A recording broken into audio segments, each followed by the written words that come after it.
I'm live!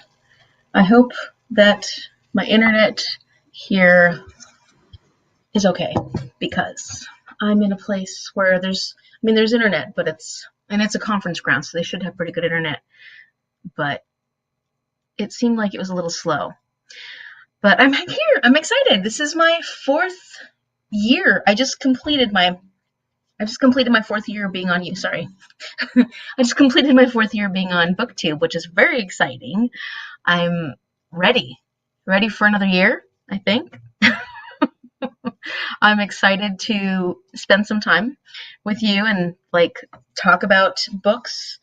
I got the Mid Year Freakout Tag because I'll never get to that.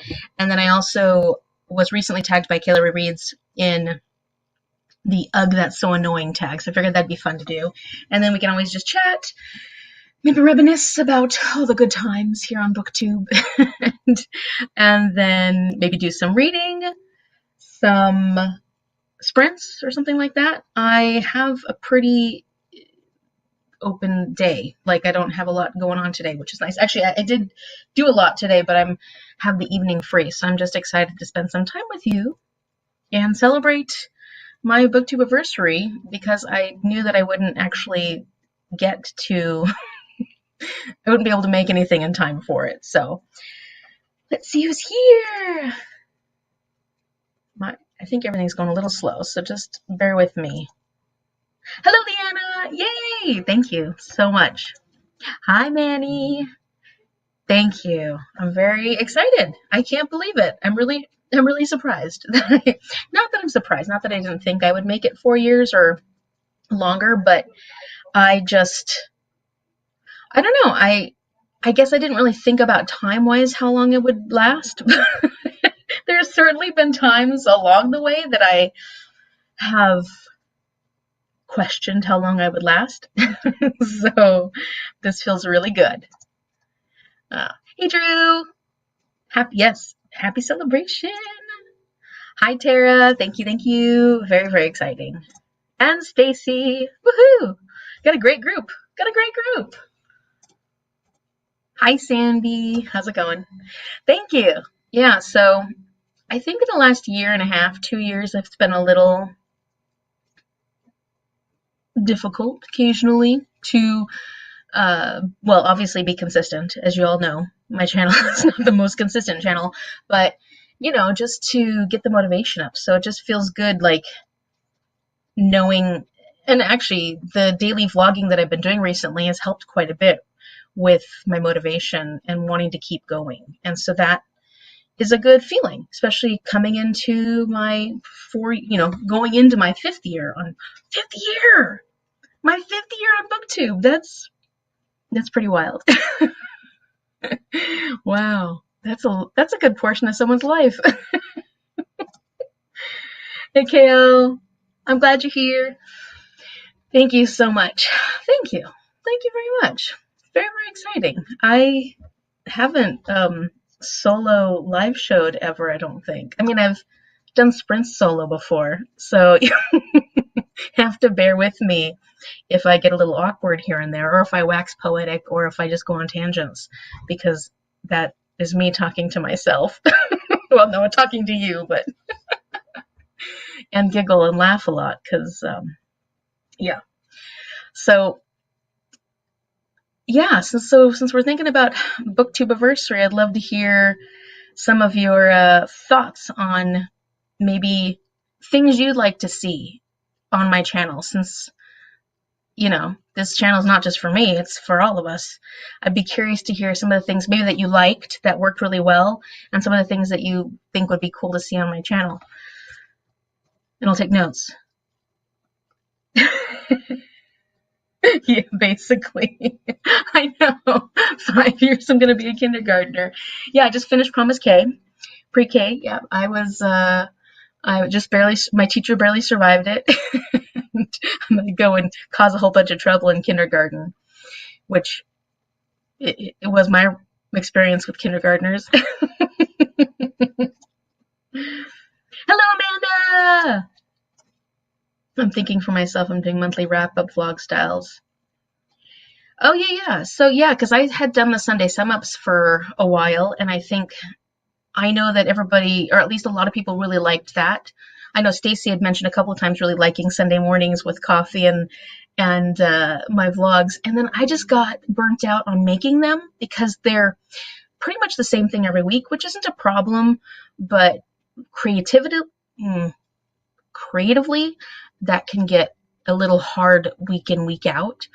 And so I started not dreading making them because I still like my Sunday sum ups, but I was losing the motivation for those.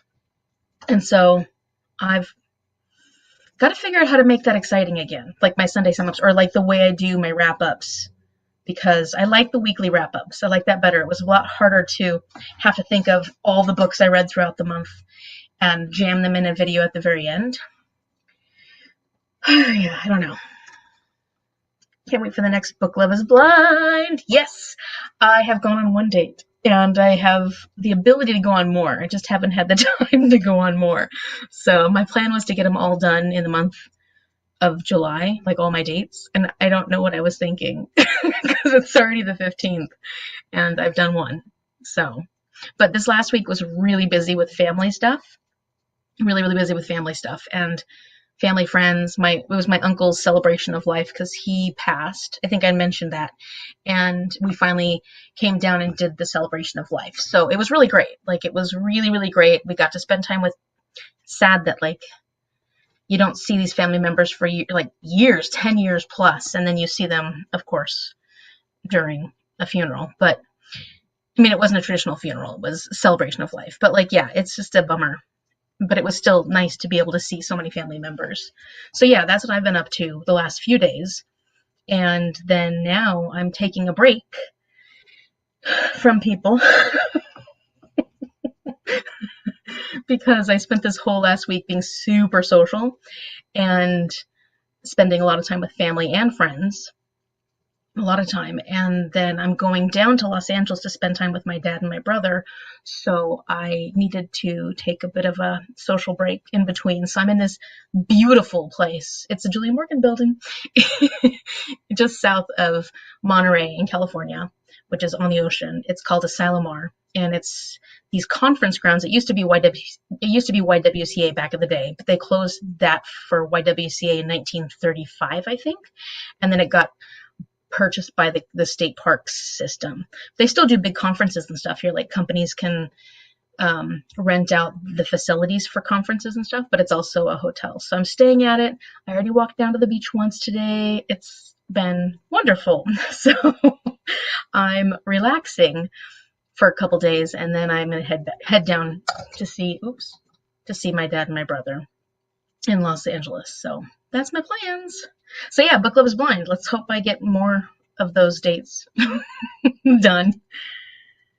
Thank you. Yes, the daily vlogging, that really was so much fun that I continued it. I mean, I'm not being as consistent as I was last month, but I knew that I wouldn't be able to this month, especially, the last few days was just family time, friends sitting and chatting for hours and hours on end. That was really what it was. So like, I didn't do much vlogging this last week, but I really had so much fun daily vlogging, and I'm like co-hosting a readathon. I'm co-hosting a readathon in August.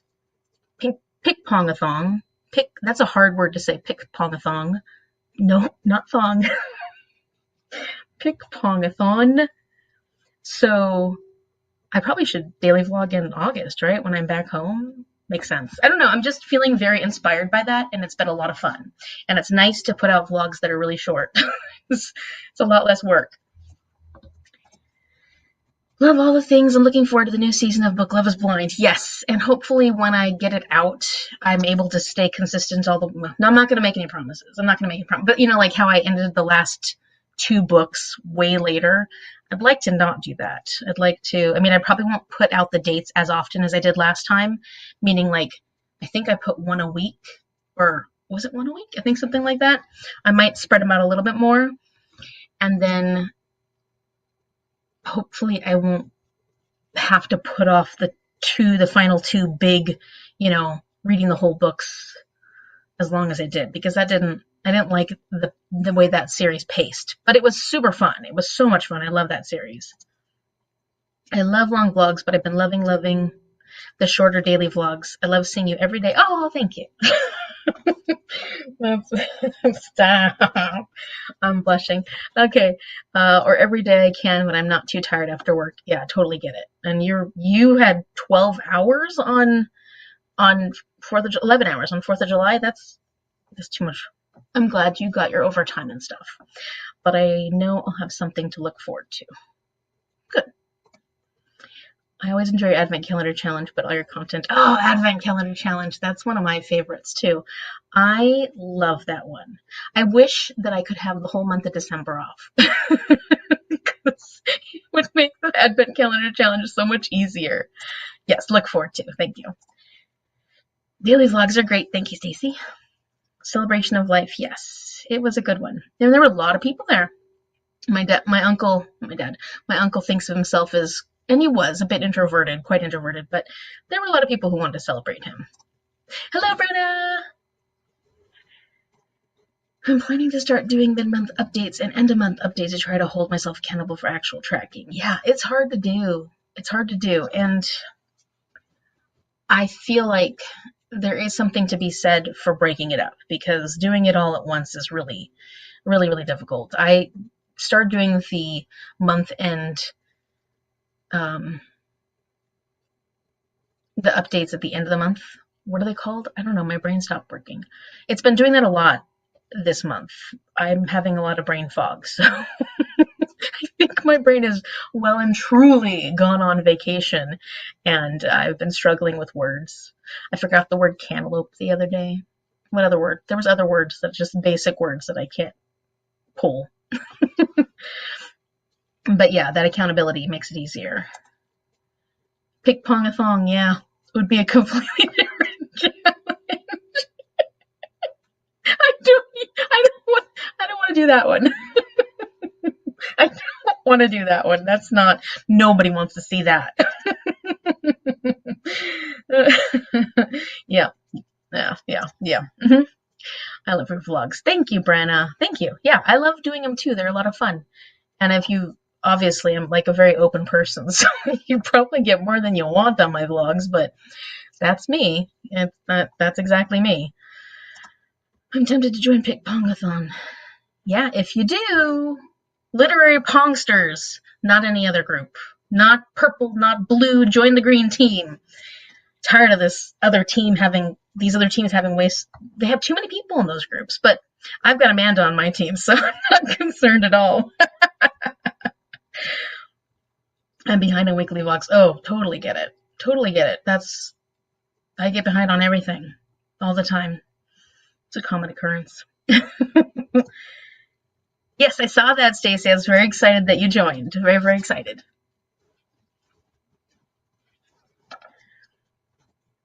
$11 hours. Yeah, that's too long to work. I mean, I've definitely worked. I've worked 14-hour days when I used to work out in the field, and we'd have to go first thing in the morning all the way to the evening, and then drive. Like, the part of the 14 hours was the driving back and forth, an hour and a half, and it's exhausting. Yes. I think it's because I started out on YouTube with a little travel channel. Like, it was a travel channel, a mini, obviously I didn't travel. Some people have travel channels where they're traveling all over the world. I was doing like local travel and stuff. And so most of that was B-roll. And so my introduction to YouTube was vlog style anyways, with a lot of B-roll, because I was showing what I was doing. So of course with the travel stuff, it's pretty easy for me to do these vlogs because that's where I started. And I like B-roll. B-roll's fun. And it's fun to, when I'm editing, it's fun to like try and match things to the music. I don't know if you ever noticed, but like I try to match the music to where I shift clips, not cliffs, where I shift, I can't talk, sorry, I just said shift, where I shift clips and do different things like that. I really have a fun time playing around with my editing and my B-roll. Thank you. Yes, literary punksters. We have some very strange names on this. Yeah, it's fun. It's gonna be exciting. Green sold. Yes, we have a Maddie.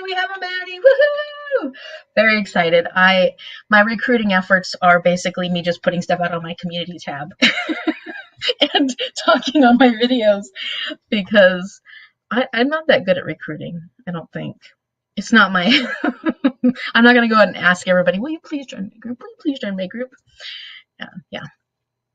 Loving doing the daily vlogs because I want to be you. I know, that was so cute when you said that in your vlog. I want to be Amy. I'm like, what are you talking about? I have been watching your daily vlogs, Amanda. I've been keeping up. I got a little behind, but I'm caught up now. So I'm very excited to and having fun watching your daily vlogs. It's pretty happy to see manager. Yes, yes. We're gonna have a great team. I'm very, very excited. It's gonna be wild. I haven't done my ping pong throws. I was gonna do it today and then I ran out of time. I'm gonna try and do it. I forgot that well, no, I haven't forgot anything. What did I forget? I might have forgot something. I'm going to do them probably tomorrow before I leave here because I have a pretty good setup here that I could, on this table that my laptop is on, I can set up the cups and figure out what the 3 prompts are going to be. And hopefully I don't have too many misses because Crystal's threatening something with the misses and we don't know. So it's my Shelly. Hello, Shelly Bay. I just saw Shelly. Was that yesterday? No, 2 days ago. 2 days ago. And we're going to go to Hearst Castle soon. It's Becca. Happy Becca. Hi, Becca. Happy BookTube anniversary. Thank you. So Becca's got a readathon coming up here in August too. And I don't know if I'm going to be able to do another group readathon, but I haven't looked at your announcement video yet, but I want to look at it and see if there's some way I can make it work. I just know that I'm going to overwhelm myself if I try to do too much at once. But I was really excited to see that you're doing a readathon in August. Very exciting. Is that your first readathon, Becca, or have you participated in other ones, like hosting? I can't remember. I am the B-roll queen. I'm always all about that B-roll. And it's hard too because there have definitely been vlogs where I don't have much going on in the day and I don't have much B-roll. And I'm like, I don't have anything to add for B-roll. What am I going to do? And then, of course, there's so many other booktubers do just perfectly fine without adding a whole bunch of B-roll. But I feel like that's become my shtick, So when I don't add B-roll, I'm like, oh no, what am I going to do? So yeah, I am the B-roll queen. I think I agree. I love the B-roll. But yeah, there are times when my life is not very exciting and I have to figure out how to make B-roll happen. I saw yours. I'll be trying to do it while being on Amy's team. Yeah, I know. We August is going to be all of a sudden August is becoming a busy month, and I know September is going to be really busy because we got Suffer-a-thon happening. We're doing Suffer-a-thon next again in September, and this sweet, kind Amy that you know so well becomes really mean, causes lots of suffering, almost dominatrix style. I'm not that sweet when it comes to Suffer-a-thon.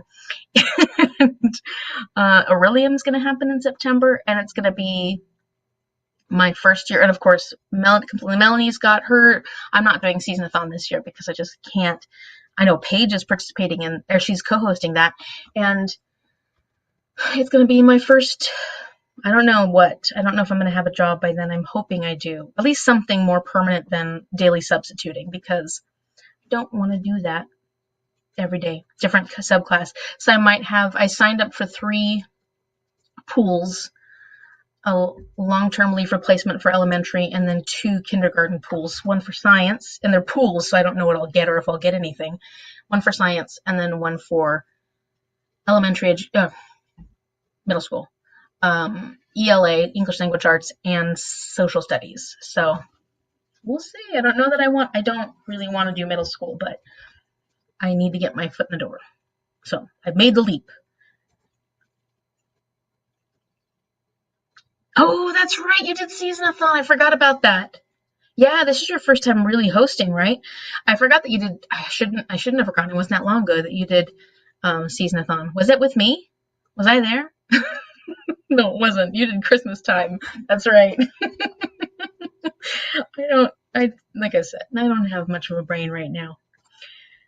Let's see. B-roll, when in doubt, add Cece playing by herself with a stick. Oh, yeah. Yeah, and you know, she is dependable. That is a dependable dog for B-roll. She's great.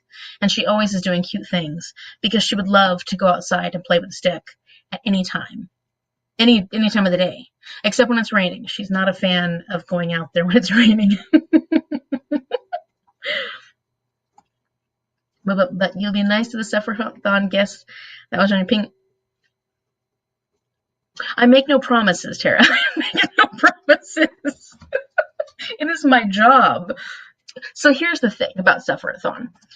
Paige thought I was going to be the sweet one, like, and Ren and Aaron would be the tough Suffer-a-thon ones, and they're all basically wusses when it comes to Suffer-a-thon. They don't actually add the suffering, and I'm like, people sign up to suffer. That's why everybody's signing up for this readathon, so we make them suffer. That's the whole point. And it's a good time for me to get out all my frustration and my rage and my vindictiveness, and apparently I'm just not a very nice person. Only during Suffer-a-thon, though. No, I don't know. I don't know. We'll see. But it's like that's the whole point, right? That's the whole point of Suffer-a-thon. People have come to suffer, and so I feel like I've got to give them what they came for. I don't think she's convinced. I've transferred to high school for next school year. Okay.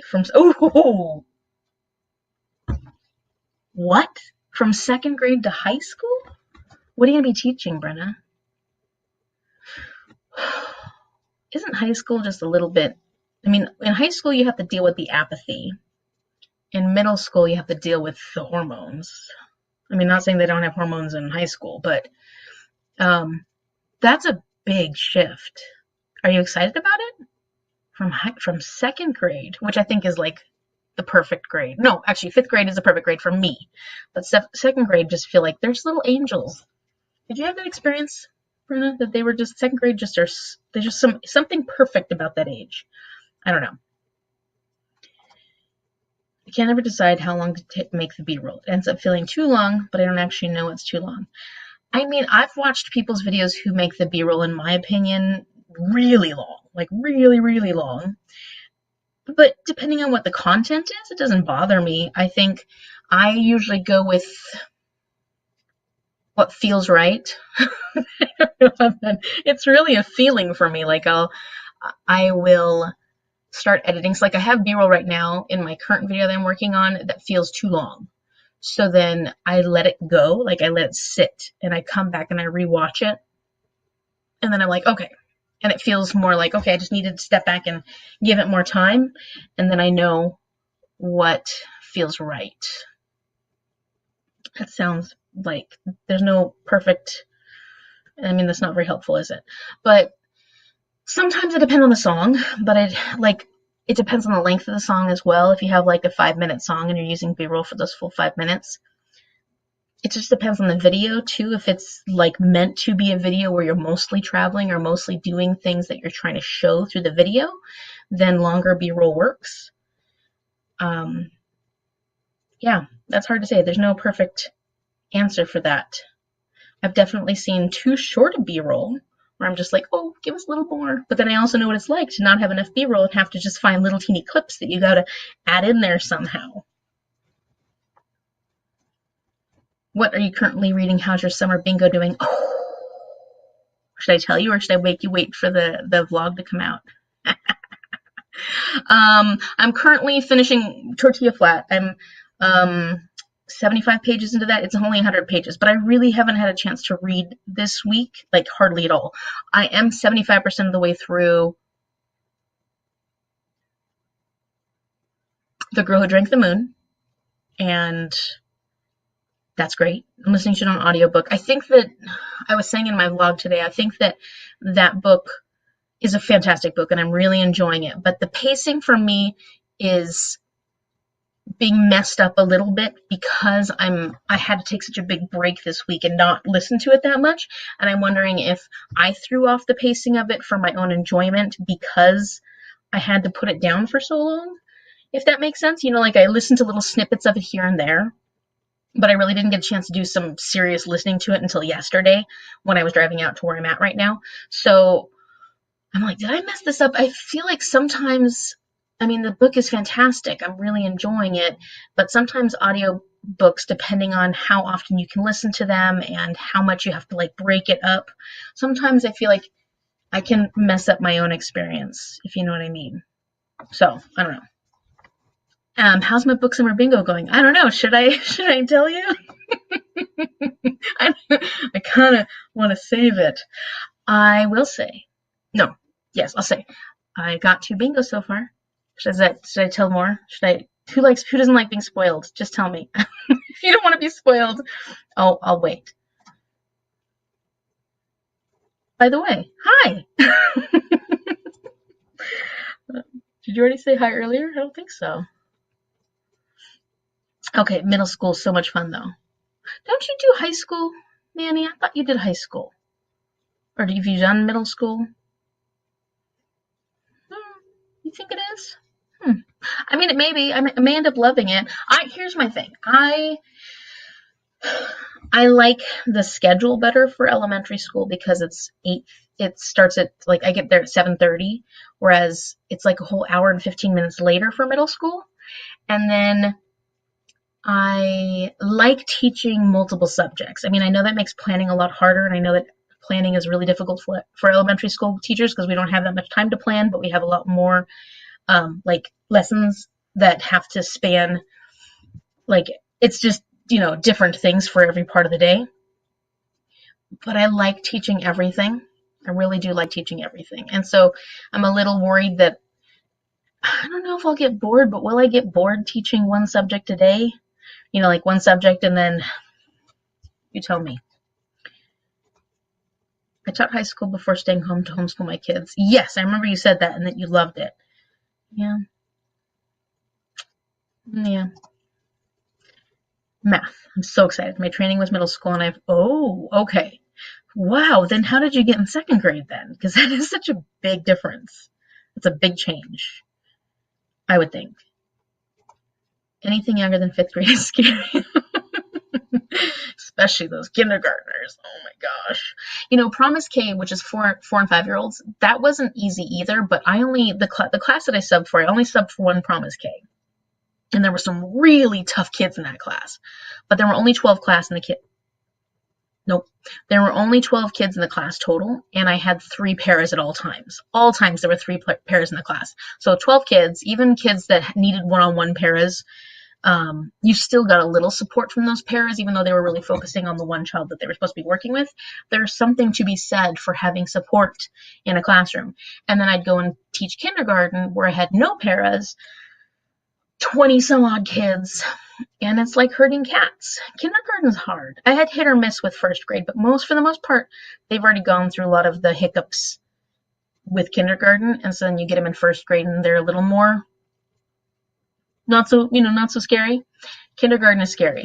I don't want to teach kindergarten. Hello, Mel. Thank you. Woohoo! Woohoo! It's my 4th birthday, right? It's the end of my 4th year, so it's my 4th birthday. Yeah. Wait, so I'm going into my 5th year. Wait, how does that work? So I didn't turn 1 until I had lived 1 year. So I'm technically 4 years old now, right? Okay. 2nd grade was wonderful, but as I get older, I need students who are more independent, which is why I like 5th grade. I think 5th grade is great. There's still a little bit they're not independent completely, but I do like how much more independent they are and how much more they can do. And it really is how you set up your class. Like at the beginning of the school year, how you prepare the kids for being independent. But they're still so goofy and fun, and I like to sing and dance, and they're willing to sing and dance with me, which is great. That's why I do like 5th grade. I was looking forward to dealing with kids who are closer to the same level academically in one class.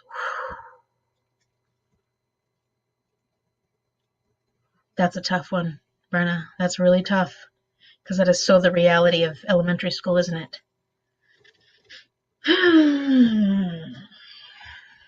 Yeah. That's hard. That is a hard thing. That is a really hard thing. I've definitely had that experience, even in my 5th grade class, where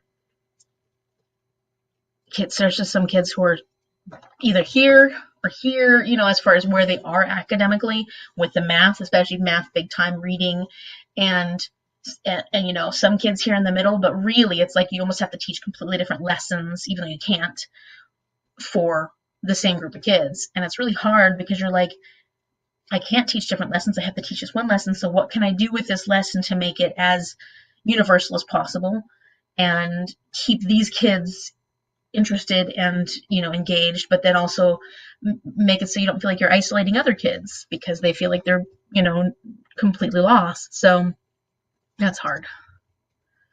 Yeah, Mel, you do really little, don't you, Mel? Aren't you in the much younger levels? Much younger? I do 6 through 9 currently. Oh, I didn't know. I thought you were in high school, like 9th is high school here. I don't know about there, but yeah. So 6 through 8 is our middle school, and then 9th through 12th is our high school.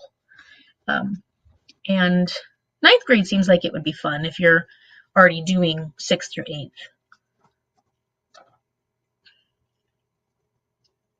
Oh, okay. So you do the primary grades, 2nd and 3rd. I think 2nd is such a fun grade, but 5th grade is my favorite. Ooh, I see what you mean. It's different for, not ooh. It's different for me because I teach English as a 2nd language, and I get to teach different subjects in English and bilingual. Oh, okay. That's completely different. Yeah. That's perfect. Hello, Holly. It's Phil, teacher 4th. I love hearing about your teaching. Oh, thank you. Thank you. It's been fun. It's been fun. I mean, everybody else has more experience than me. So this is just my journey trying to figure it all out. Okay, K through, my certification is only K through 8. It's not K through 12, but I could, in Washington at least, I don't think this is true for other states, I can take tests. So like I got my degree in biology. I could take a test and pass the science, biology, physics, chemistry, biology tests, the state tests, and be able to teach in those grades, but only those subjects, because I'd have to get this, I have to take the tests for whatever grades or whatever subjects I wanted to take in high school. My certification will only cover, I guess I can bypass the certification, make the K through 8 by taking the test in Washington. Whereas I don't have to take any tests for middle school. They recommend taking like the middle school science, basic, all those things. But in Washington, at least, I don't really have to. So, which is good because I haven't taken those tests. I'm hoping my district will, give me a job. I took grade 1 when I graduated because it was permanent full-time job and they offered it to me. That makes sense. Hi friends, just showing up. Yay! Thank you! Woohoo! Here it is. It's my BookTubiversary. Sorry. That's cute. Go elephants! Go elephants! Team pirate. No, not elephants. Why did I say elephants? I'm pirates. What was I doing? See, I told you, I'm a little. Wow. I hope that Kim doesn't see this. Actually, Kim probably would be happy about that. Hope Julie doesn't see it. I'm pirates. I'm team pirates, and we're gonna win. So it's okay. Whatever happens, it doesn't matter. Oh, yes, my BookTube birthday. Yeah, not my real birthday. I already finished that one. I don't need another one yet. Kinder's hard, but I love it because there's so much more expression. Okay, so you're doing here in Tasmania, Kinder's preschool. Oh, okay. Okay, so it's different. So it's preschool, but it's on a different curriculum than primary school, but it's actually part of primary. Okay, good to know. Yeah. So you are doing kinder. You're a good person, Mel. I mean, we already knew that, but you're a really good person. Differentiation is the bane of teachers' existence. It gets easier. Yeah, I mean, I love the idea of differentiation, and not that I don't want that to happen. I want to happen. It's just, it's so hard when you have a big group of kids. Like, it's easier when I can work one-on-one with students, when I get a chance to work. And that was a nice thing about being a student teacher, was that I got a chance to work a lot more one-on-one with kids. And then when I substitute for the SPED teacher, I got to work one-on-one with kids a lot for that. But what I sub for her a lot this year. But when you're in a class full of kids, it is so hard because you don't know what you can do to, as much as you want to, and as much as you'd like to make everything universal design, it is so hard to do for every single lesson, all day, every day. It's a lot, and everybody's going to need something different. So it is tough. It is tough. And I'm hoping it'll get easier because I want to be good at it. Like, I love I love differentiation. I want that to be a possibility for all kids. So I want to make sure that I'm someone who does a good job of it. Definitely a pivot of a question. You know what? Good question. I'm going to answer that with the Mid Year Freakout Tag, and then we can all answer that because that is the first question on the Mid Year Freakout Tag. So we will, I promise, we will go over that one. Good pivot though, because then we're just talking about me teaching, and that's probably going to get boring for people who aren't teachers. A lot of TAS is quite underprivileged, so they've done that so that kids can experience earlier years learning, even if their parents can't afford it. I'm glad they do that. That's why we have, and they don't have the wherewithal to send them. I'm glad they do that. That's why we have Promise K, and because a lot of times kids go to daycare, and a lot of kids do go to daycare up until kindergarten, but they have the opportunity to send them to Promise K within, or pre-K they call it here in California, but Promise K up in Washington, so that they can experience school without the hard curriculum that they get come kindergarten. And it's great.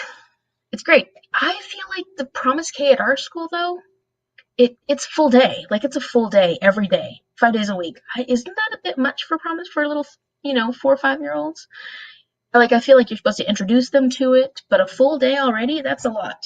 Or maybe like ease them into a full day, but they just do full, it's like a regular school day, except they don't have the same curriculum that you have once you go into kindergarten. I have early years education as well as primary school qualifications. Okay. I knew you worked with, I knew you had a lot of experience with younger kids. Okay. Birth through grade 6. Oh, that's a big range. That's a really big range. The elephants need. I messed myself up, didn't I? No, go Pirates.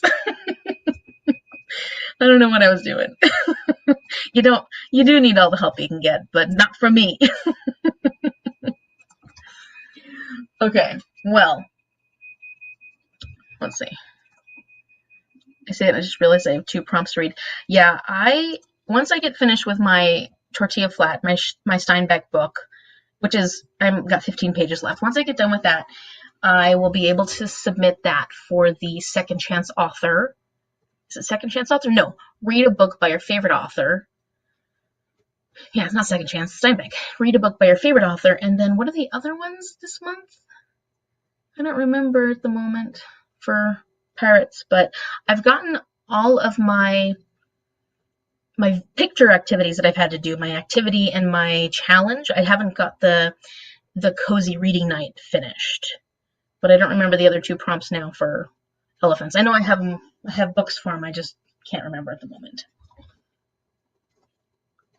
Sorry I'm late to the party. Hello, thank you. You're not late. We were just talking about, first we were talking about things that we'd like or want to see on my channel. Since, this is my BookTubiversary, I was like, well, what do you want to see in the future? What have you liked? What, to get an idea of what everybody has enjoyed or would like to see more of, or, and so we kind of talked a bit about that, and then started talking about teaching because that's all I talk about these days. I'm pretty sure the Pirates only had that 1 prompt, so don't worry about reading anymore. Oh, whatever. That's ridiculous. Nice try, Amanda.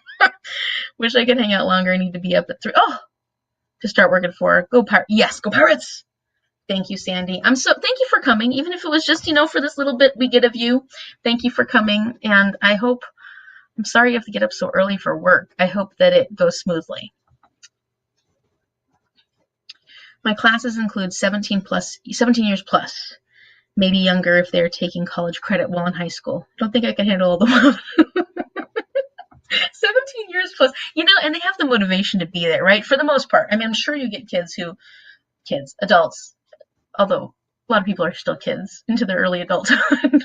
I'm sure you still get people who are, not inclined, but for the most part, they want to be there, right, Leanna? So you get people who have some investment, and they're adults, so they're expected to act like adults, so that's nice too. My phone's ringing. It's my dad. I can call him back later. Okay. No!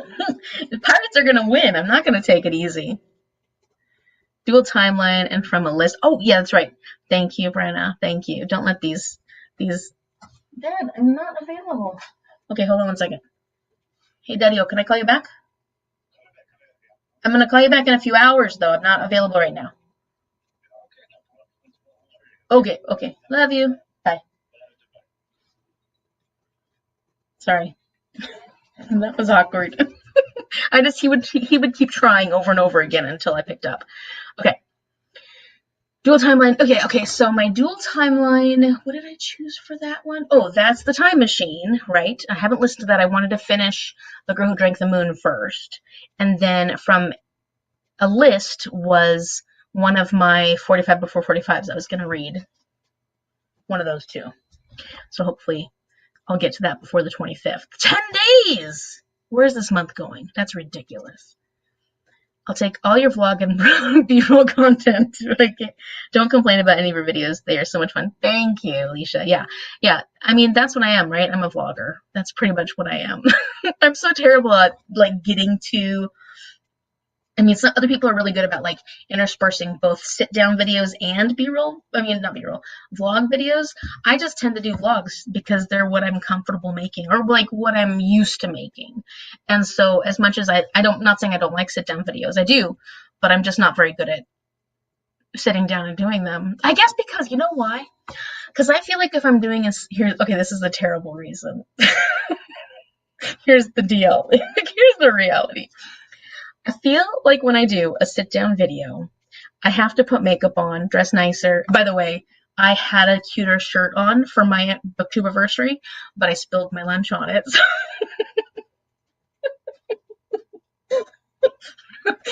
That's my reality. Anyways, I almost feel, I know I don't have to, but I almost feel like I have to make myself look more presentable when I'm doing a sit-down video. Whereas with vlogs, I'm like, well, you just get what I look like every day. You don't get really much of a choice. So I don't try. Although I did put makeup on for the celebration of life, and I looked really good. So that's not the only reason why I don't do sit-down videos, but that certainly does contribute. My laziness contributes to that. That's so sad. That's my reality. Okay. Thank you! Woohoo! Can you believe it? I still can't believe it. I started right in the middle of COVID, July 15th, 2020. Thank you, Alita. Woohoo! Did you finish scrapbook for... No. It's going to be a great Christmas present. I'm feeling really cold out right now. Oh, no. Well, this has been fun, everyone. Yeah. No. I had a lot of good intentions, but I basically started becoming a zombie towards the end of the school year and didn't do anything. No, I didn't do it. Okay, well, Christmas time. Maybe when I get back in August. That'll be one of my goals in August. I'm not making any goals. That's a terrible idea. It's a terrible idea. There's people loud going down the stairs. Okay. 18-year-olds are definitely cancer. Oh, yes, they are. They really are. See, I'm terrible making vlogs. And I know that is true for a lot of people who are comfortable making sit-down videos. They don't like making the vlogs as much. So I totally get that. It's just that's where I love editing. Oh, and that's the other reason. That's the other reason why I find myself making more vlogs. I prefer editing vlogs. I think vlogs are a lot more interesting and fun to edit than a sit-down video. Not that I hate doing sit-down videos editing-wise, because they're quicker and they're easier, but vlogs are more creative for editing, the editing process, in my opinion.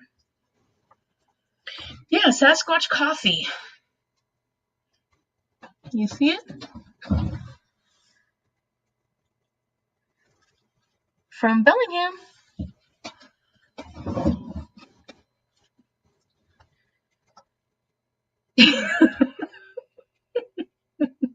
Yeah. Yes. No, I just need to be me. Because nobody says. It's just my own brain that says. Yes, especially important at the start of a term. I see it as part of my job to be passionate about the topic when lecturing, because I've learned I set the mood of the class. Oh, for sure. Yeah. That is going to be, that was the interesting thing to experience. Because when I started my student teaching, I started midway through the school year. And then with this group, I only got half the school year with them too. But I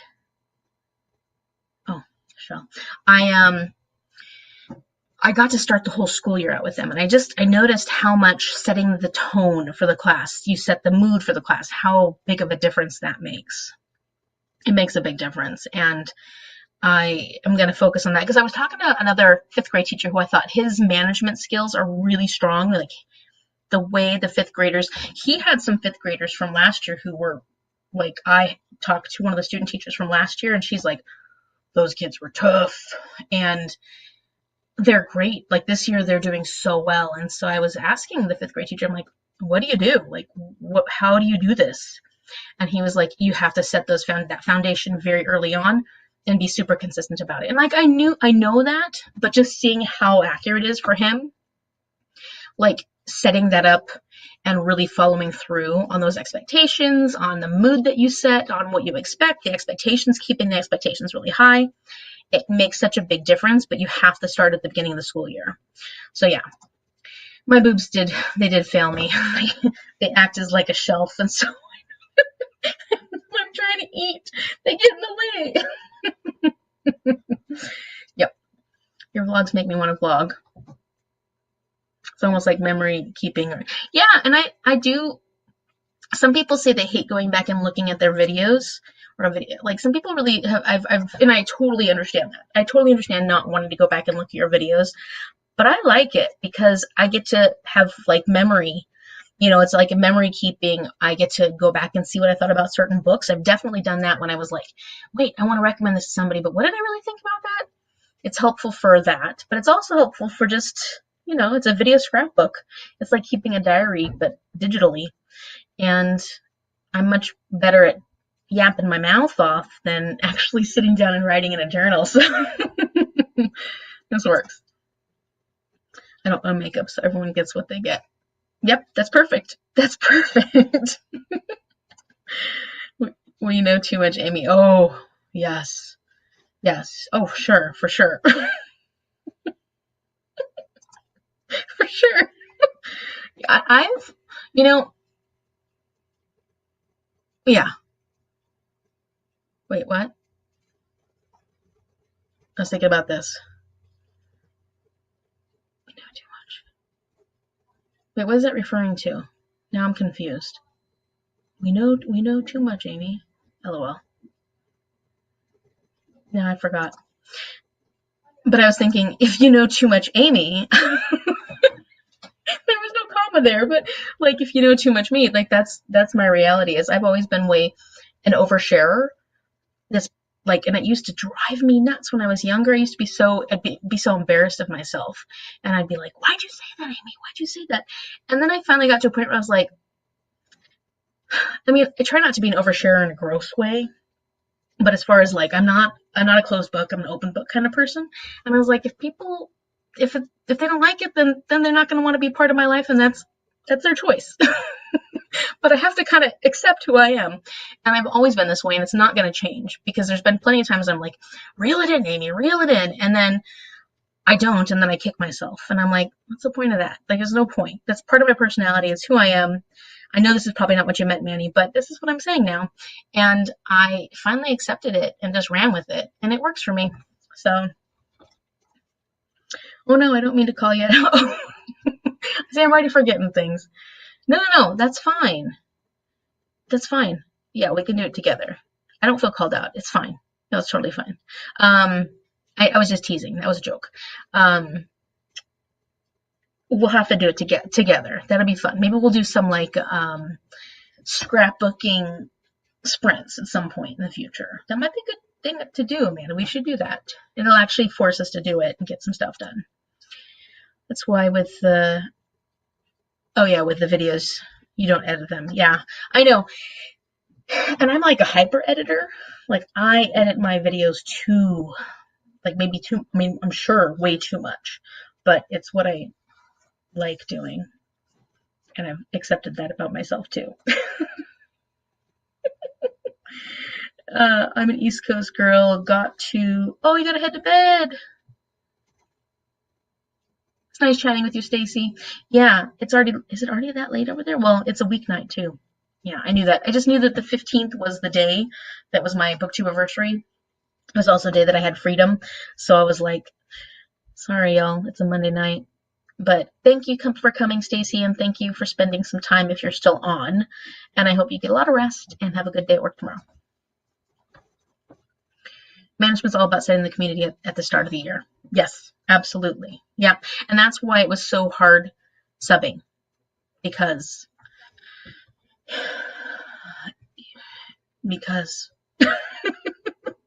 you don't get that chance. You're just going in there, and kids already know what to expect from a sub. They already know to expect that they can get away with a lot of things that they wouldn't normally get away with. I'm already excited to go back to school. I got to start up that's you, but you probably ended sooner than I did, right, Alita? We ended on June 18th. That was the last day of school. So our summer doesn't end until August 26th. Let's see. What am I saying? We know you too much, Amy. Oh, we know you too much. Okay. It was about the scrapbooking. I have too many interesting projects that I start and never finish. That's terrible. But I'm having fun with what I'm doing right now, and that's the daily vlogging, and it's working for me. My goal was to do 24 vlogs in 2024, and I've already reached. That's awesome. That is huge. Congratulations, Alita. That's really awesome. I edit everything. I even edit out breathing sometimes. Oh, me too. Yeah, but I edit out breathing, and I say certain things a lot. And it's funny what you learn about yourself, like what kind of things you say all the time. I say, a lot. I say, so, and those words I say all the time. I don't say as much as, maybe even I say it less now, but like, and, so, I cut out those all the time. What else? There's other things. I have the need to leave no gaps. I think that's why B-roll is so hard for me to figure out. I leave gaps sometimes when the emotional emphasis is there, like if I'm saying something and I want to leave in that pause because it has meaning to it, then I will keep those in. But if it's just me heavy breathing, then yeah, take that out. We ended in May. Okay. So yeah, you're ready. I'm not ready. Not at all. No way. I've only been on summer holiday for 2 weeks. That's nice. That's really nice. Okay, yeah. So Brenna's not ready either. We don't need to hear about starting school year yet. I say okay before every sentence. It's super annoying. Yeah, I say okay too a lot. Yeah, I say that a lot too. I say so anyway. I do that too. Yep. So anyway, yep. Or anyways, I say a lot, or what's the other one I do? I know that there's a few that I'm like, click that out. Why can't I just say the sentence without adding those filler words? They're filler words. They're used to prolong your thinking so that you have more time to think about things. They're used to help you know how to shift a subject. And that's fine, but it gets annoying when you're editing. They probably aren't annoying to other people so much. I do say a lot. I just said they probably aren't as annoying to other people as they are to you because you're trying to create something and you hear it. You hear it in your when you're editing yourself, you hear yourself over and over and over again. So you hear your little ticks, not ticks, but your little inflections of things that you do that are unique to you. And it's fascinating. It's a really fascinating experience. It's a strange, humbling experience. And Shell will tell you I need all the humbling I can get. Okay. So I want to do the mid-year freakout tag. So let's do it. And we'll do it together. It may take time for us to figure out what we want our answers to be, meaning me, because I'm going to look at Goodreads because I don't have any books. I mean, aside from the books I haven't read yet, I don't have any really books with me. So I wasn't tagged by Margaret Bernard, but she talked about me in her video, which was nice. And this was originally created by Tommy and Ellie. And at some point, I will add that information to the description in this video. So, the mid-year freakout tag. Number 1, best book you've read so far this year. What is the best book y'all have read so far this year? I'm going to look at my read books and try and figure out. It should be easy, right? But probably not going to be so easy for me to come up with off the top of my head. Best book you've read so far this year. What have I read this year? I don't know. I would say that The Outsiders was really good, but that's not the best book I've read this year. Jade War was fantastic. I really did love that book. Under the Whispering Door was fantastic. It's not like the best book I read this year, though.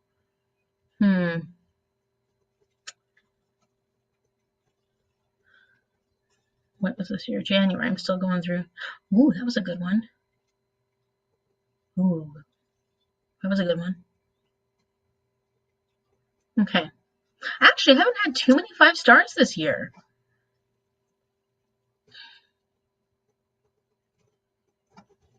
Alita's got Just for the Summer.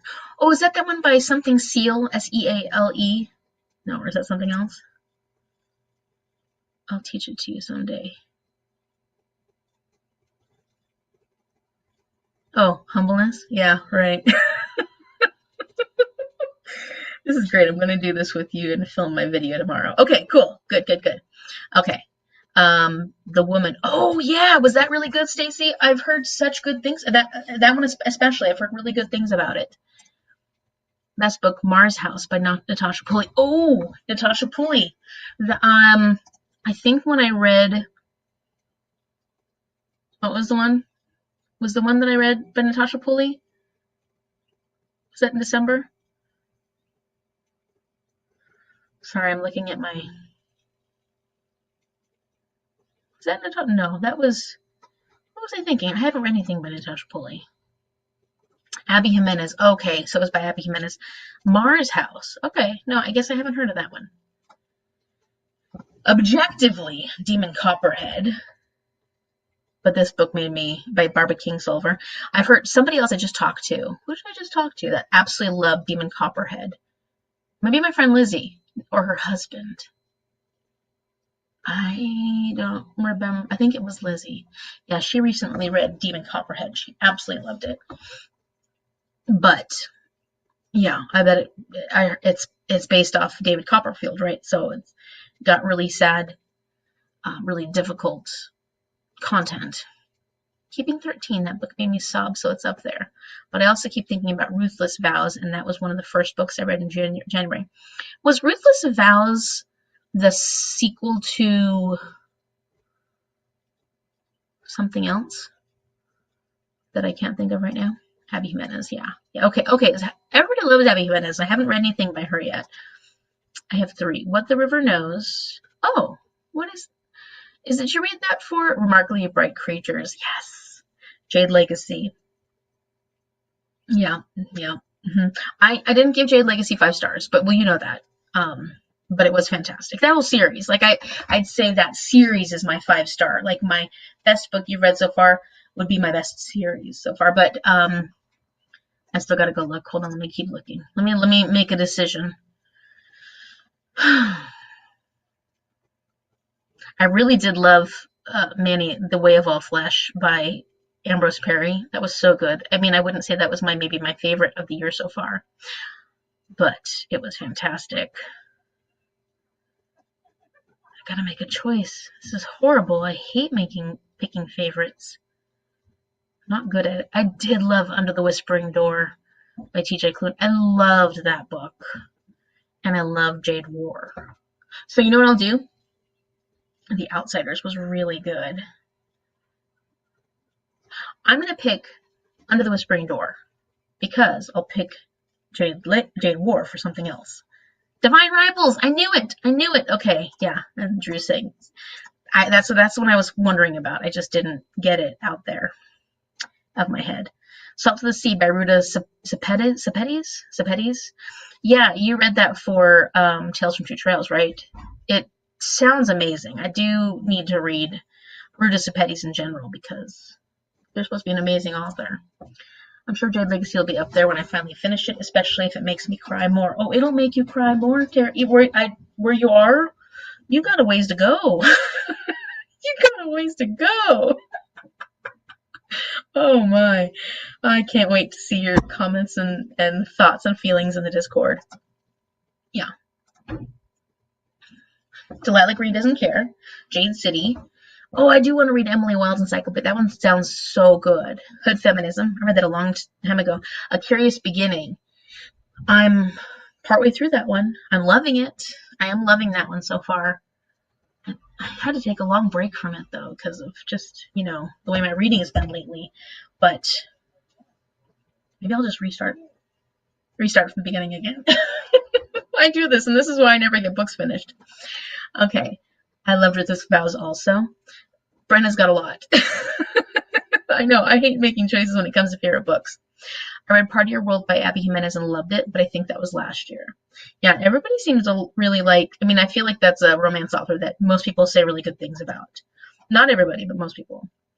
I'm going to be doing a read-along of Abby Jimenez in 2025 if you want to read them next year. Maybe.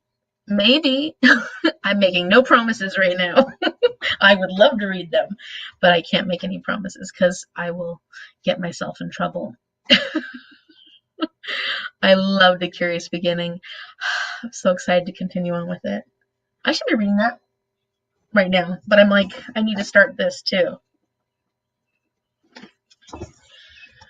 Okay, I really need to read Veronica Speedwell. Yeah. I can tell I'm going to love this series a lot. Packing for Mars. Yeah, didn't you just read that? Night of the Dragon. Oh, is that the Stephen King one? Night of the Dragon? No. No,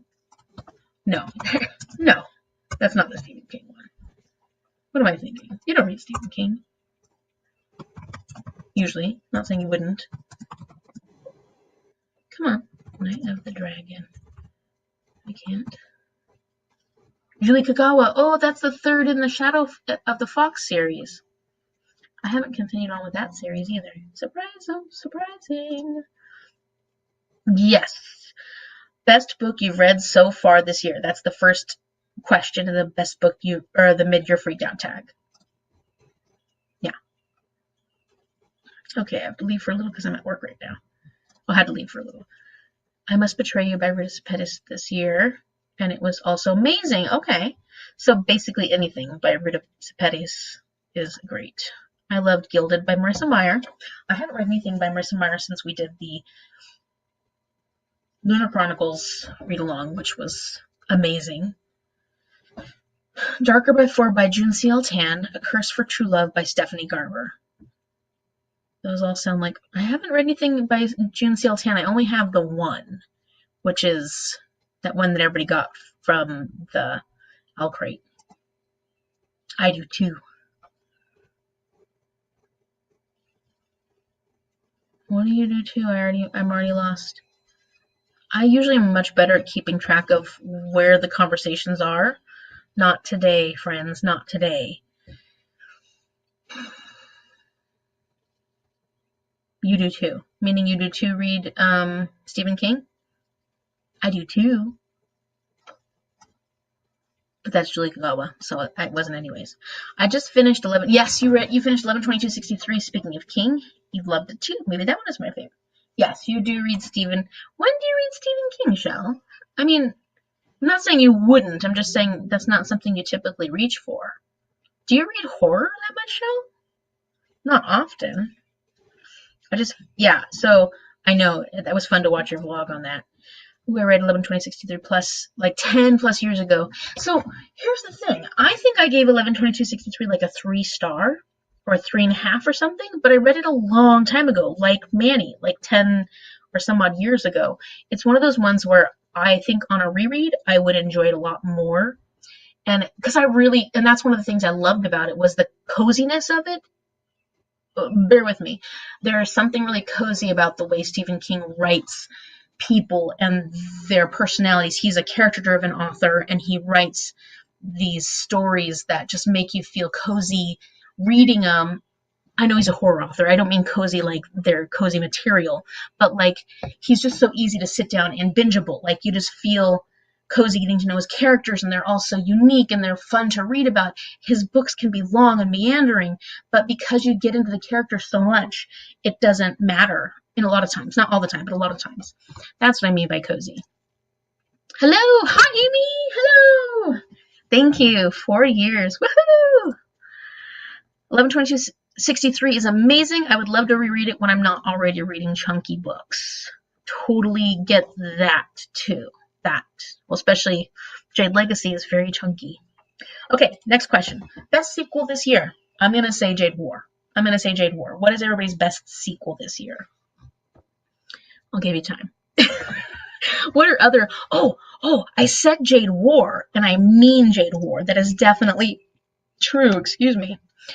But I have to shout out the first 5-star that I've given to...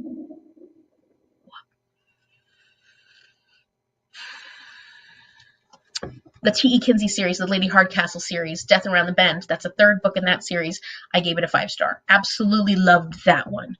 And think about that one. I also gave Heartstopper Volume 5 5-star. No surprise there. I gave the 3rd book in the Bridgertons, An Offer from a Gentleman, 5-star. That was my favorite of the Bridgerton books so far. The Benedict story. Loved Benedict's story. But yeah. Really did love that Death Around the Bend by Lady Hardcastle. Wasn't sure. I love that series, but I thought they were all going to be like 4 stars. I wasn't sure it was going to be able to reach a 5-star for me. And it did. Okay, let's see. I want to read more by him, but I'm scared of his horror. His horror is... It's very interesting because he's got shock horror. You know, he uses realistic horror he uses it as almost like a crutch. Like he loves to use horror that is, it's almost like in the shocking of you as a reader. And that's why he does a lot of stuff that's controversial and more, problematic and stuff like that, because his aspect of horror is looking at the things in life that make everybody really uncomfortable, looking at subjects, looking at topics that make people really, really uncomfortable. I feel like that's his brand of horror, is trying to make you as comfortable as possible so you get that icky feeling in your stomach, as uncomfortable as possible. And that's like what makes it horrifying. He does also do gruesome, gross stuff, but I feel like it's more that psychological stuff. Like he's really trying to make you feel like this is gross, these people are nasty, they are bad people, bad people, and that is his brand. Hopping in. Hi, Natalie! Thank you. Oh yes, Mexico! You're supposed to be no BookTube. Get out of here. You're not supposed to be doing anything but reading and having a good time or just relaxing. wish I could stay, but I have to go stock our cupboards for the week. Yeah, go do that. Get out of here. You're not supposed to be booktubing anyways. Thank you for coming, though. I love that. I read The Shining recently. I've read like 4 of his books total. Okay. How'd you like The Shining? Unpopular opinion, but I grew up watching the movie, and I actually like the movie more. I know that's not everybody's take. Everybody likes the book better. Not everybody. A lot of people like the book better. I really like the movie, though, but it feels the movie is more nostalgic for me because I watched the movie so many times. You know. The Winners by Frederick Bachman. Yes. Is that really good? What else did you say, Leanna? Yeah, I haven't read anything with his Frederick Bachman name yet. I don't think I've read anything with him as a Frederick Bachman. So that's your favorite, The Winners by Frederick Bachman? A favorite this year? Sequel, meaning? Or is you just... I'm already lost. I forgot what we were talking about. We're talking about sequels. The Kingdom of Copper and Empire of Gold. Yes. And I wish I could have joined the read along y'all did, because it looked like it was such great, and that's a great series. I really want to read. I just knew that with Jade Legacy, with the Greenbone Saga, I wouldn't be able to handle 2 big fantasies at once. But I'm glad that you loved them both really, really well. Both of my best books were sequels. That's fair. A Merged Relation, my next Veronica Speedwell, and I love the T.E. Kinsey series too. Flo and Lady H are the best. They are. Their chemistry, their character chemistry is phenomenal. They really are great characters. I now have Stephen King on the brain, so I'm going with Holly, 3rd in the Holly Give Me trilogy. Yeah. Jade War, it was so good. I agree about King. I think he's just shocking and gruesome, and that's all of his horror. I think he really is a fantasy writer who likes to throw in gross things. He likes to get at the underbelly of humanity. And that's why I think a lot of people get frustrated with him, because he uses terminology that's outdated and not good, and he does stereotypical things in his writing, but that's because he likes looking at the ugly parts of humanity. I'm not giving him excuses. I'm just saying this is what I've noticed about his writing, is that he likes to look at the ugly parts, the underbelly of humanity, and use that as his horror. And that is uncomfortable, and it makes us very uncomfortable. So that's what my thoughts on Stephen King are, if that makes sense. Rolling in the... That's the other. I really want to read the other one by Mira Grant. What is it? The mermaid one, and the one In the Drowning Deep, right? In the Drowning Deep. I want to read that one. I think that I will love it.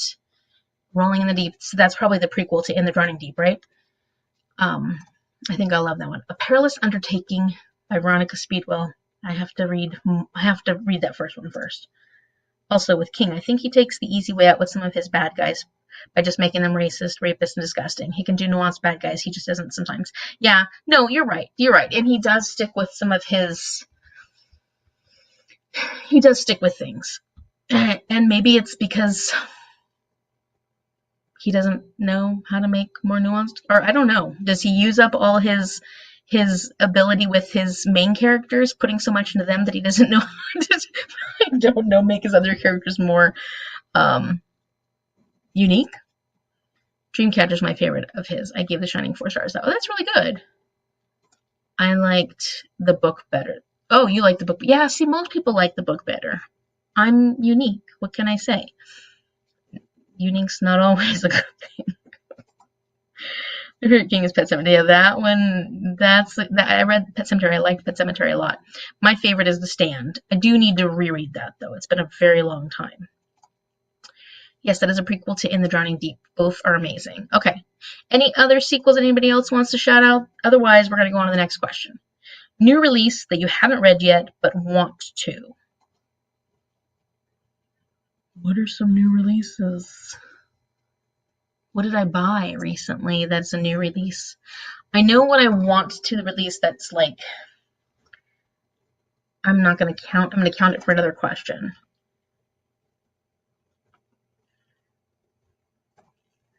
Let's see. Physical books I owned. What are some new releases? I know there's some that I'm dying to read that I didn't get a chance to read yet. Did Babel come out this year? I still want to read that one. Did that come out this year? Date added.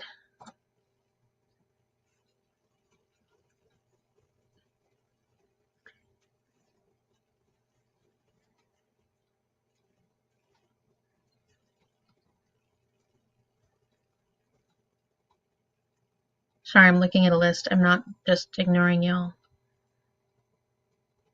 Oh, I added so many books that I got that are old. I haven't bought a lot of new. What about Bloodmarked by Tracy Dion, the second book in the Legendborn series? I do want to read that one. Did that come out this year? Can I set this to publication date on my Goodreads? Date published, yeah. Okay.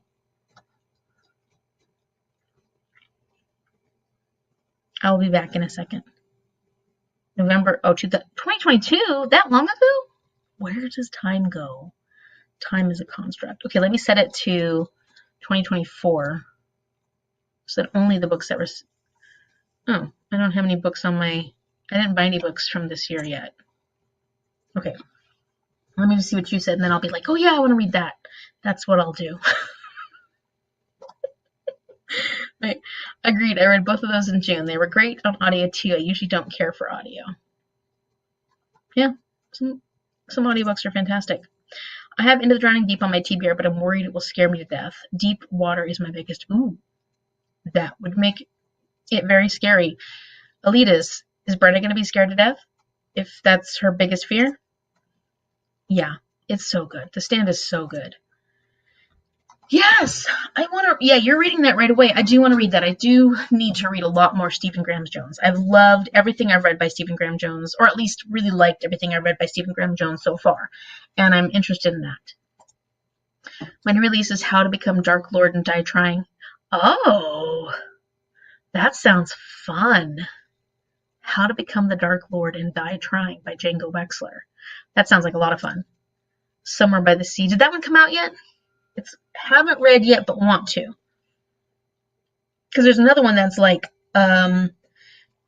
most anticipated. There's another one that's most anticipated release for the second half of the year. So this one, I'm sorry, I should have been more clear. This one is a new release that you haven't read yet, but you want to. So it's a new release that is out currently in the first half of the year that you haven't read yet. Sorry, but if they're ones that haven't come out yet, save that for the next question. Or just tell me now and I'll be like, okay, that's the next one. Babel. Okay, so I'm stuck in 2022, apparently. Need to read Middle of the Night. Oh, I never even... Oh, that's the Riley Sager one, right? The Honey Witch. I was so excited to read it. Then it came out and I still haven't. And I hear such mixed things about it. So I am curious about the Honey Witch. I'm also curious about the one that Amanda, you've been talking about, that was written by the Q from Cordy. What her name is, Stephanie, I think. It sounds fascinating, so I can't wait to hear what you have to say about that one, because that one sounds really fascinating. But did that come out this year? Otherwise, yeah. I'm stuck in 2022. New release. Oh yeah, that one looked really good. What Feasts at Night by T. Kingfisher. Ooh, that sounds... I haven't read... I think I started listening to one T. Kingfisher, and I listened to it on audiobook, and I could already tell, like, I didn't listen to it for very long, because I could tell already that I wasn't... Not that I wasn't going to enjoy it, but that it was one of those ones where I need to physically read it. I would enjoy it a lot more if I could physically read it. And so... What Feasts at Night. So Teen Kingfisher, I think, is one I'm going to give a try, and I'll be interested and excited to read more from that author. But I think I need to read their books physically. Sorry, that was a long explanation. The Familiar does sound really good, and it actually sounds right up my alley. That one sounds really, really good. Just for the Summer by Abby Jimenez. I really do need to read Abby Jimenez next year, Alita. I'm making no promises. Still. I have both The Spell Shop and Can't Spell Trees Without Tea, both cozy fantasies. Though I've heard of Can't Spell Trees Without Tea, and that one sounds really cute. I don't think I've heard of Spell Shop. Okay, September. Yeah, so that one, Shell's got that one already for, yes, and that one, I'm very excited about that one too. But that one will be my number, no, that's not my number 4. I already have a number 4, but that'll be Shell's number 4. Yes, it's really scary. I'm not afraid of open water, but I had to sleep with the lights on. What? The week that you read it? Oh, I'm really excited to read that one. Okay. If you're really scared of deep water, I think you'll be more scared of rolling in the deep over in the drowning deep. Okay, so this prequel is more scary than the regular book. It does. September. Okay. Riley Sager. Yeah. The Humane Society for Creatures and Cryptids by Stephanie Gillis. QWERTY. She just found out that she made it in the semifinals. Oh, that is really exciting. Oh, I need to get that book. I gotta write that down so I don't forget. Because when you were talking about it, it sounded really good. The Humane, and I'm still thinking about whether or not I want to do that challenge that you're doing. I won't be nearly as on top of things as you are. Cryptids by Stephanie Gillis. Okay, that's really, really exciting.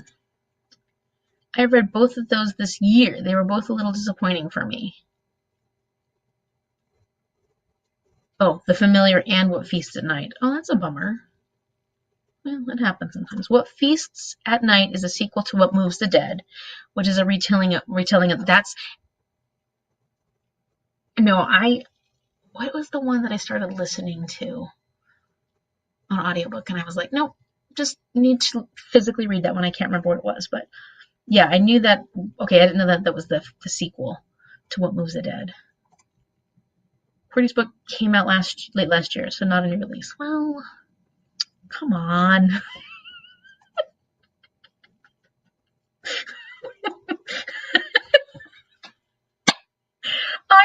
I know books that. Okay, let me do a search for books that came out this year. Hold on.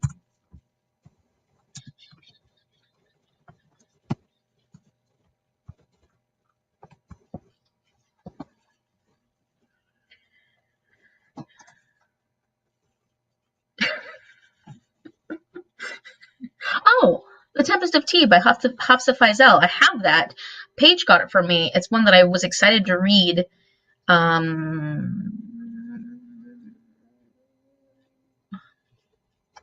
Since last year, actually. Just sounds like my cup of tea. Tempest of Tea, my cup of tea. It sounds like my type of book, let's put it that way. Ooh, Witch's Guide to Magical Innkeeping. That sounds cute. Has anybody read that? By Sangu Mandana? That sounds really good. Oh, is that the sequel to that other one? Dark and Running Romance of Ghosts, Feybound, Lady Macbeth, Teach Cut Middle of Night, Fragile Enchantment. Sorry, I'm just going through this list of 2024 releases to see if any of them were ones that You just read Where Sleeping Girls Lie and liked it a lot, didn't you, Amanda? Honey Witch does sound really cute. But I would definitely say A Tempest of Tea. We'll just go with that. That's mine.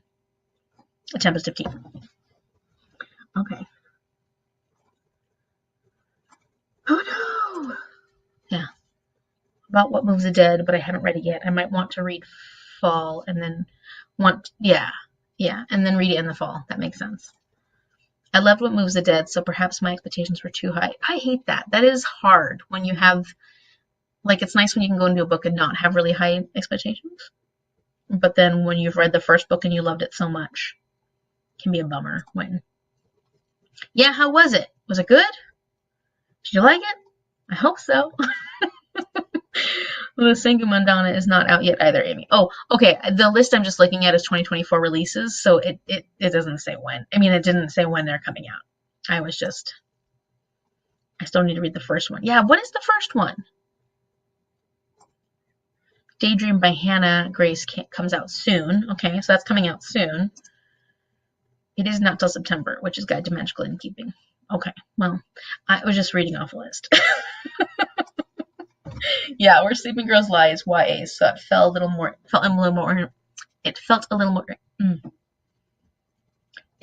little more immature than what I like. Okay, you think you gave it 3.75 stars, which I think is a valid rating. A 3.75 is one that I will pick up that book if I'm really interested in it, you know, like with a 3.75 rating. Let's see. I've been wanting to get to What Moves the Dead. I read The House of Usher, but then didn't immediately want to pick up. Yeah, it is fun to read the original, like the original source and then the book. But at least you've read The House of Usher, so you have that in your mind. And hopefully you'll feel like picking up What Moves the Dead soon. The Very Secret Society. That's it! The Very Secret Society of Irregular Witches. That's the one I want to read. Then I want to read the next one because they sound really cute. Okay, so since we've already started, I you know, moved us into September already too. Let's go with question number 4. Most anticipated release for the second half of the year. I know what mine is. I just got to remember what it's called.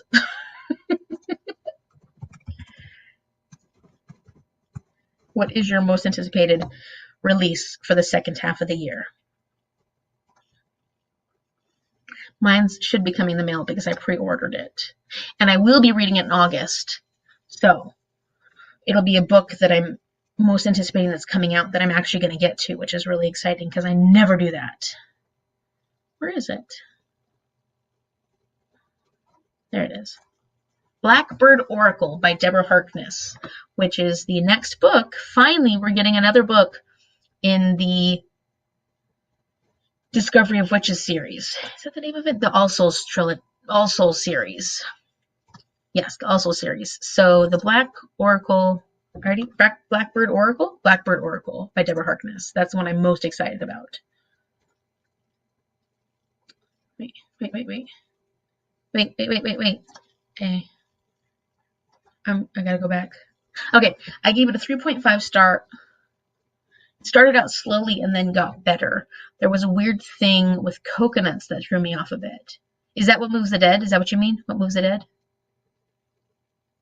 Or is that A Very Secret Society of Irregular Witches? I loved Irregular Witches too. It was just adorable.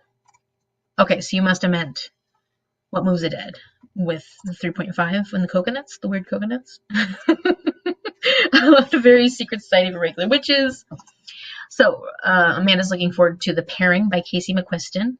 Yeah, isn't that on one of your lists to read soon? No.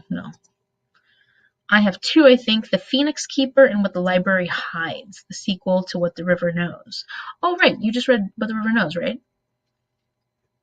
Didn't you say that was one of your favorites this year? The Phoenix Keeper. I don't think I've ever heard of that.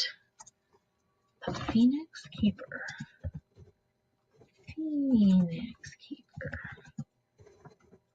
Keeper by S.A. McLean. Oh, what else did S.A. McLean write? I recognize that name. Pretty cover.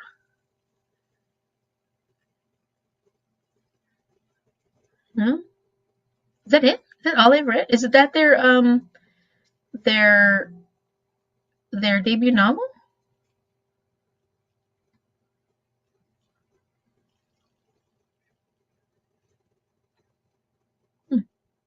How can I recognize the name? Okay. Somewhere Beyond the Sea. Yep, definitely Somewhere Beyond the Sea. Yep. The Wicked movie? What is that? Is it a movie? Wait, are you talking about a movie? Is there a movie coming out that's The Wicked? Like the show, the play? Or is there a book called The Wicked Movie? Leather and Lark by Bryn Weaver came out in 2024. It's the sequel to Butcher and Blackbird. Yeah, I do want to read Butcher and Blackbird at some point. A Tempest of Tea. Wait, it's come out? Oh, that was your review to Tempest. Oh, sorry, Brenna. You gave it 3.5. Let me go back and see what you said. There's a weird thing about coconuts. Okay, got it. I gave it a 3. I know it's hard when there's a whole bunch of comments and then I don't remember things. Because usually I'm better remembering things, right? I gave it a 3.5 star. It started out slowly and then got better. There was a weird thing with coconuts that threw me off. Okay. a bit. So what is the deal with coconuts? I don't want to know. Okay, got it. Sorry. It's coming out in August, and it's already on my list because I pre-ordered it. I'm reading it for the August new release. Okay, I thought I heard you talking about that one. A Witch's Guide to Magical Innkeeping and an Academy of Liars. Ooh, what is an Academy of Liars by Alexa? I do love Alexis Henderson. Academy of Liars. You think she's ever going to continue on with Alexis Henderson? The Year of the Witchings series? Is she ever going to continue on? Because I really do want to continue on in that series. It's hard though. Especially if she starts getting something that she's more excited about. Hey, I already want to read this one, Academy of Liars. Even though I forgot about it. Is it a Dark Academia? No, it's Gothic. Oh, it's Dark Academia. Okay. What Time the Sexton Spade Doth Rust by Alan Bradley. Ooh, I know that name. So excited to finally get a continuation in that series. How come I know that name? What did Alan Bradley? Oh, The Sweetness at the Bottom of the Pie. That's a cozy mystery, isn't it? Isn't that a cozy mystery series? Or is it just a fun historical mystery series? Yeah, I believe the Phoenix Keeper's debut. Okay, it's got a beautiful cover. Oh, there's also a new ML Rio book coming out in September. ML Rio's books get such good reviews. I still haven't read one yet. A Sorcerer's Coming to Call by T. Kingfisher. Wow, T. Kingfisher's just like... just getting them all out there, huh? There's a movie of Wicked coming. Okay, I was confused. Yes, based on Wicked by... yeah, the book, right? And the musical. I'll be honest, I loved the musical. I did not love the book. I read it a long time ago, though. It was a little too bleak for me, and I like bleak stuff, but for some reason that one didn't work for me as much. But maybe now I'd enjoy it more. I'd be willing to do a reread on that one. But I definitely loved the musical way more than the book back when because it's very different. Like the musical is a lot more happy. The book is not. Yeah. Okay. Question number 5. Let's move on to question number 5. So I'm getting weird. I probably need to drink some water. Biggest disappointment. Biggest disappointment. Let me go and see what my biggest disappointment was. So biggest disappointment, either a book that you rated really low, or also meaning a book that you thought was going to be amazing and you didn't rate so high. Like you thought it was going to be a 5-star and it ended up being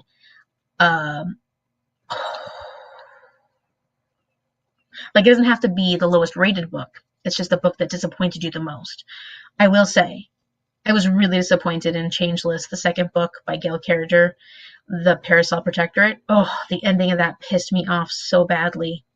So badly. So maybe that. I was a bit disappointed with the second. I didn't hate it, but I was a little disappointed with Romancing Mr. Bridgerton, the Penelope Collins story, the book. I was also pretty disappointed with the season. It was just, they set me up for so much, and then... You know, it's funny because I rewatched the first half of Bridgerton season 3 over and over and over again in anticipation for the second half. And the second half I watched once, was a bit... And then I've only rewatched it like halfway through, and then I just kind of lost interest. Totally lost interest. It's a bummer. But I was disappointed. I was kind of disappointed with the Colin Penelope book. I was disappointed in the I Hate Fairyland. No, I wasn't disappointed in that. I just wasn't a big fan. What else? I'm going through, just looking. I'll come back to all the comments and stuff in a second. I'm just looking through some of mine. Oh, Across the Green Grass Fields by Shauna McGuire. I still liked it. I gave it a 3 point something, but it was one of those books where it started out really strong, and I thought it was going to be my favorite in the series, and then it just wasn't as strong at the end. So it wasn't a huge disappointment. I would definitely say that The Changeless by Gail Carriger was a bigger disappointment. Let's see.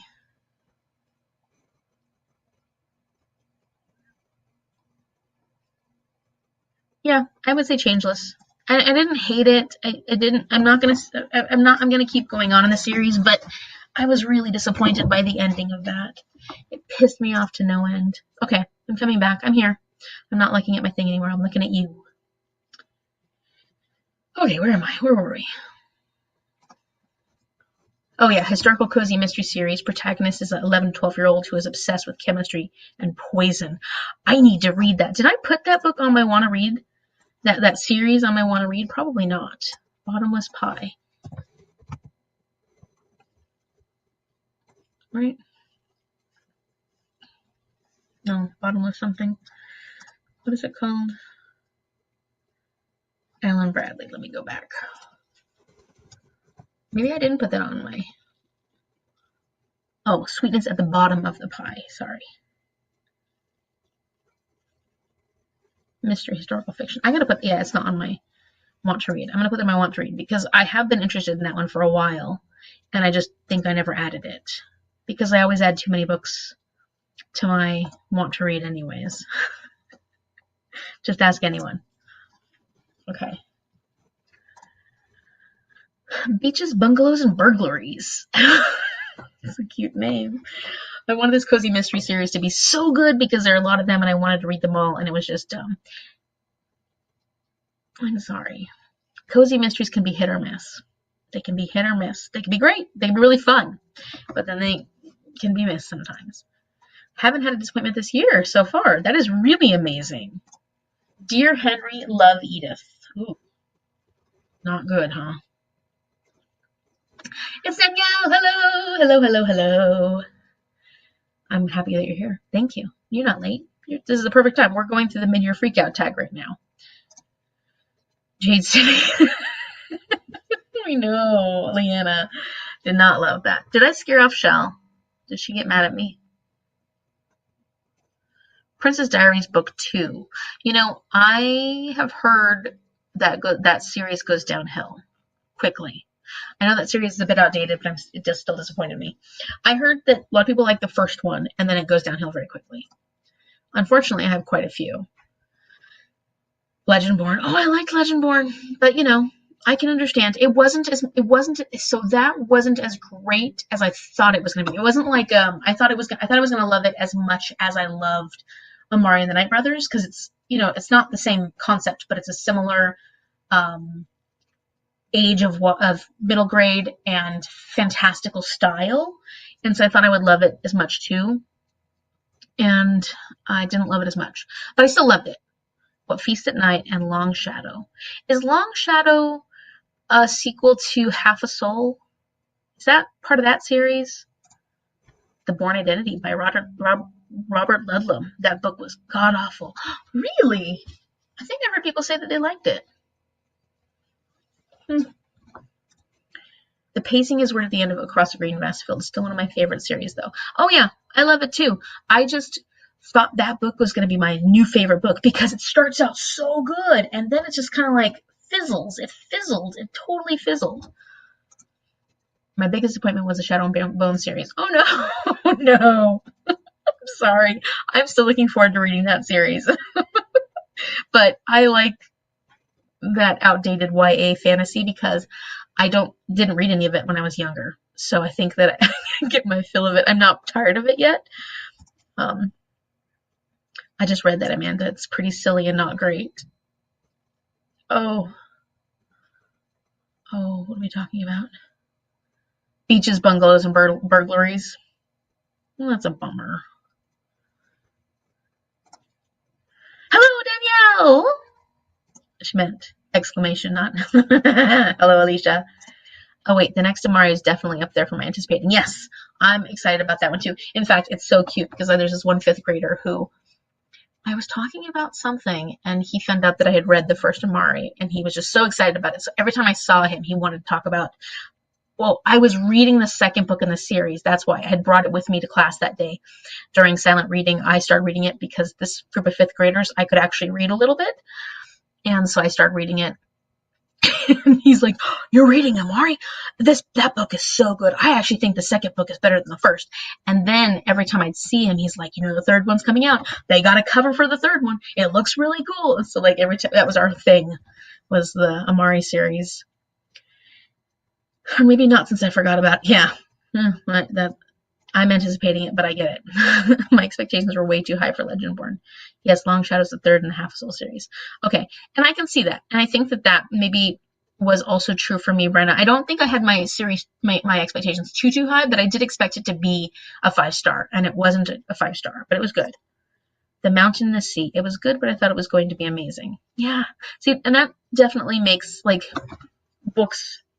Sometimes those books can be even more disappointing. Like, I can give a book a 1 or 2 stars, but if I had no expectations for it, or DNF it, if I had no expectations for it, it's not a big deal. But if it was a book that I thought I was going to absolutely fall in love with, then it's even more disappointing. Like, even if you do rate it more high, like you can even give it like a 3.75 or 4, but because you thought it was going to be the best book you've ever read, it can be disappointing. Amanda, that series does get a bit better. I didn't love the first one either. Okay, so Beaches, Bungalows, and it has really fun names. Is that your alliteration? Was that for your ABC thing that you were trying to do, Amanda? That Ray Naylor one? Agreed. Possibly my biggest disappointment of last year. Oh, The Mountain and the Sea. No good. Okay, hold on one second. Let me grab my water.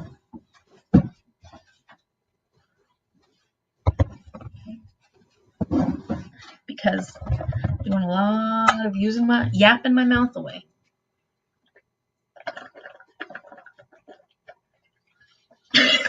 That's probably not a pleasant sound. Look at this thing. Isn't this massive? This is good for traveling in the car, because you only have to fill it up once. Okay. Okay, so it's a bummer. Yes, for ABCs, and I'm going to give the others a shot, but if the main character doesn't get some brains in her head, then I'm out. That is hard. That is hard, because the main character is the whole point, right? Or, like, can be the whole point. Like, if you don't like the main character, that's a big problem. Oops. I'm going to try the next one and see how it goes. I'm glad you say it gets better. At least it's a quick read. I wanted Talking Octopi.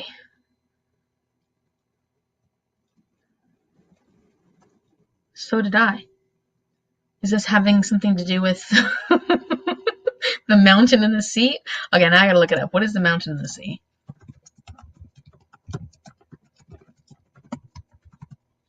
I put a question mark after doing a search for it. That's so silly.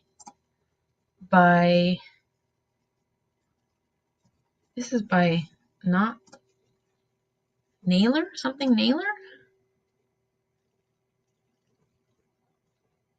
Ray Naylor? Let me look that up. The Mountain in the Sea. Okay, no wonder. Science fiction. Rumors begin to spread of a species of hyper-intelligent, dangerous octopus that may have developed its own language and culture. Ooh, that sounds good. So it's not good. Marine biologist Dr. Ha Win, who had spent her life researching cephalopod intelligence, will do anything for the chance to study them. Okay, I'm not going to read the whole thing, but that sounds like it would be good. But it was disappointing. No talking octopi. Same, I would read Jade City over The Lost Book Club, another book I read this year, but I had no expectations for The Lost Book Club, so it wasn't disappointing. Yep. The Lost Bookshop. Did I read that? Did I recognize that name? Is that the one we read for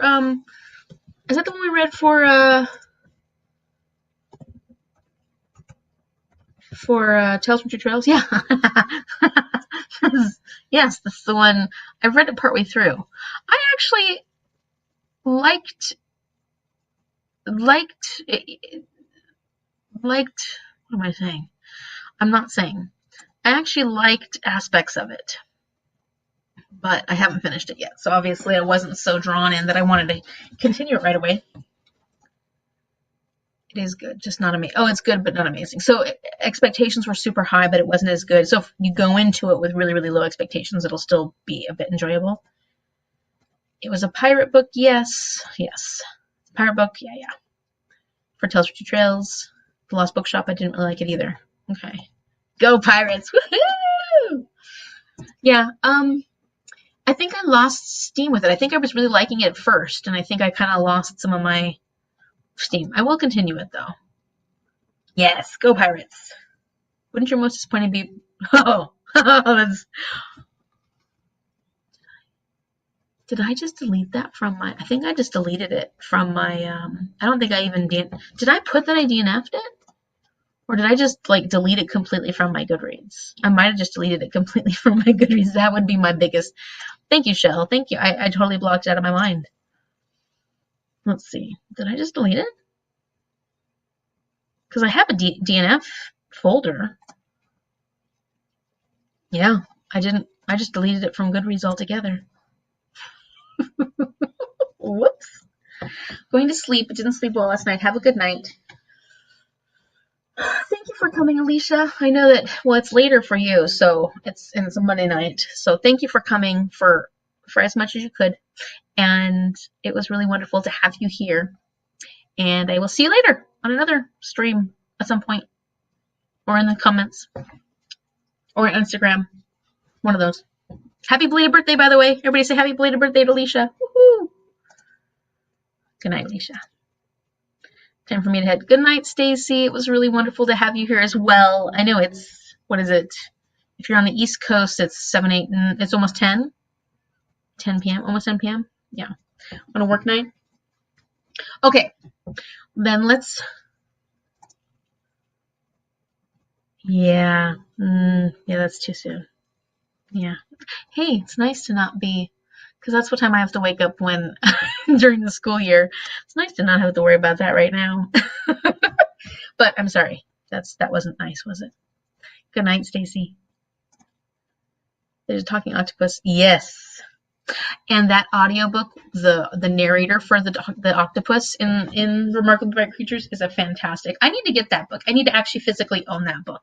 I need to get that one.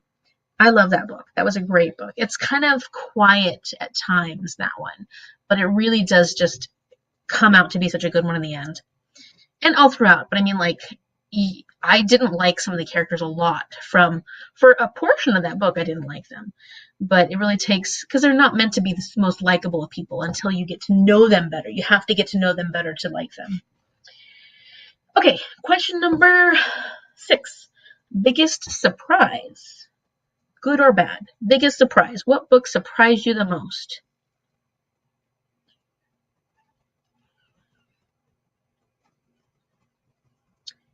I wasn't expecting, or it surprised me for whatever reason. What surprised me?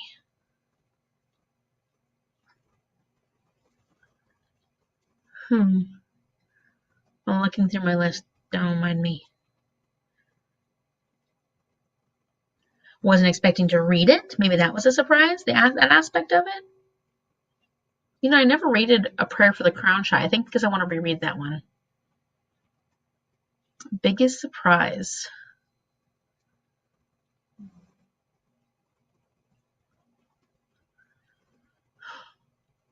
I don't know. Biggest surprise.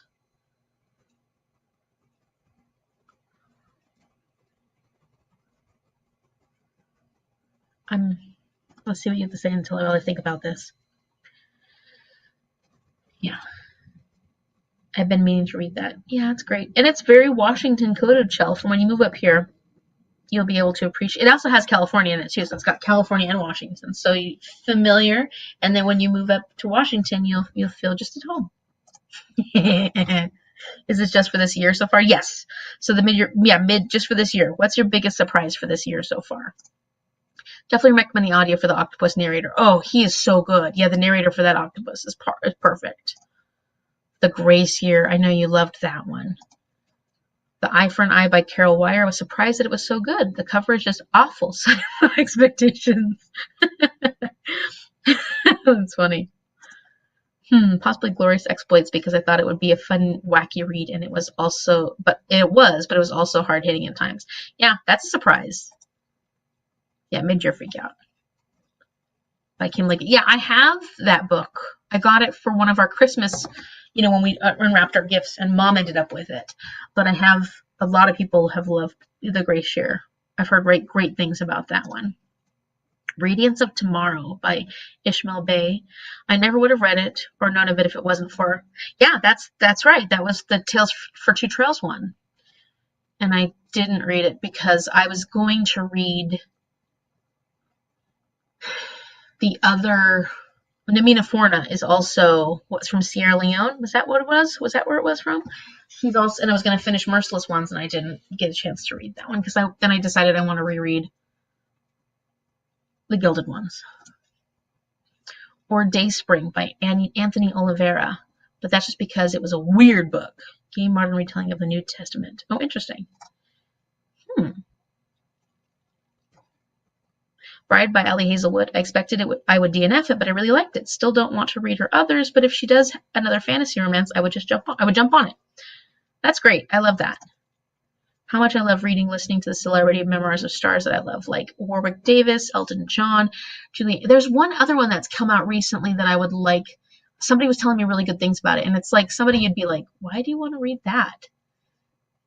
But I really think I'm going to like it. What is it? Or I can't think of it now, but I'll think about it at some point. The Time That I Got Drunk and Saved a Demon. Everybody's reading. I've heard about that series. Isn't that a series now? I thought it would be ridiculous, and it was, but I had a great time with it. Yeah. The Parrot and the Igloo. It was shocking. Yeah, Shell all of a sudden, who would never read nonfiction before, is totally into science nonfiction and survivalist nonfiction. Whatever. Yes, I think Sierra Leone is correct. Okay. I really enjoyed Bride too. Also, as well.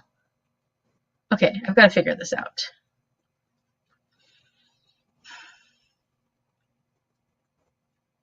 Something that really surprised me.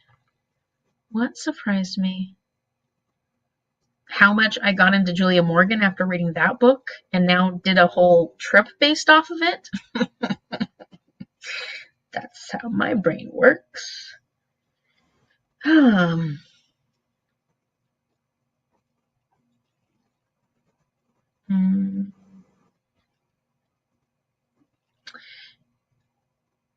Maybe The Comfort Book, because, well, I don't know. That wasn't a surprise. It was just, I enjoyed it so much because I read it with Mom.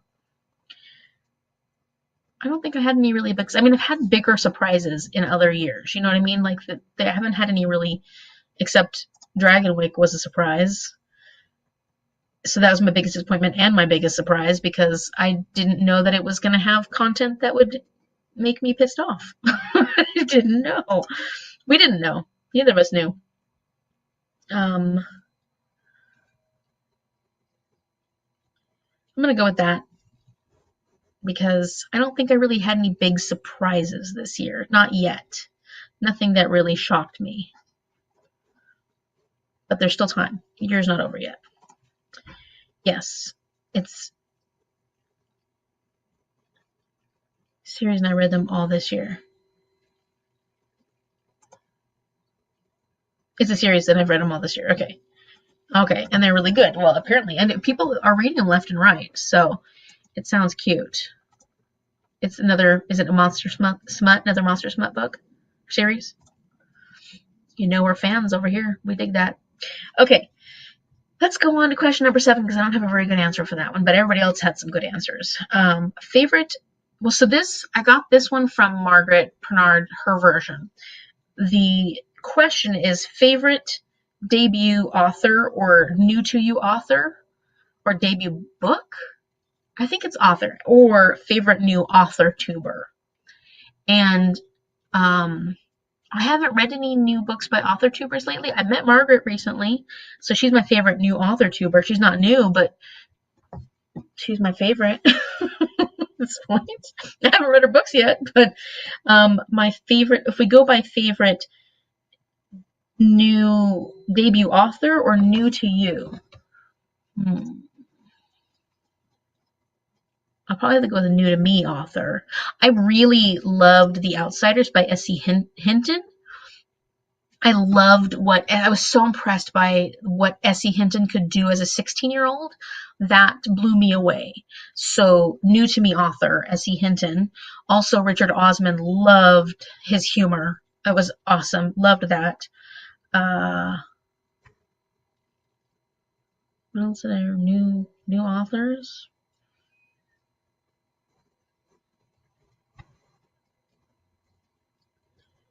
I'm excited about reading more Carissa Broadbent. I didn't give her book a 5-star, but I really loved Daughter of New Worlds. So that's a new to me author. Another new to me author that I was really excited about. What else is new to me? Fonda Lee. Definitely a fan of Fonda Lee now. Excited to read more from that author.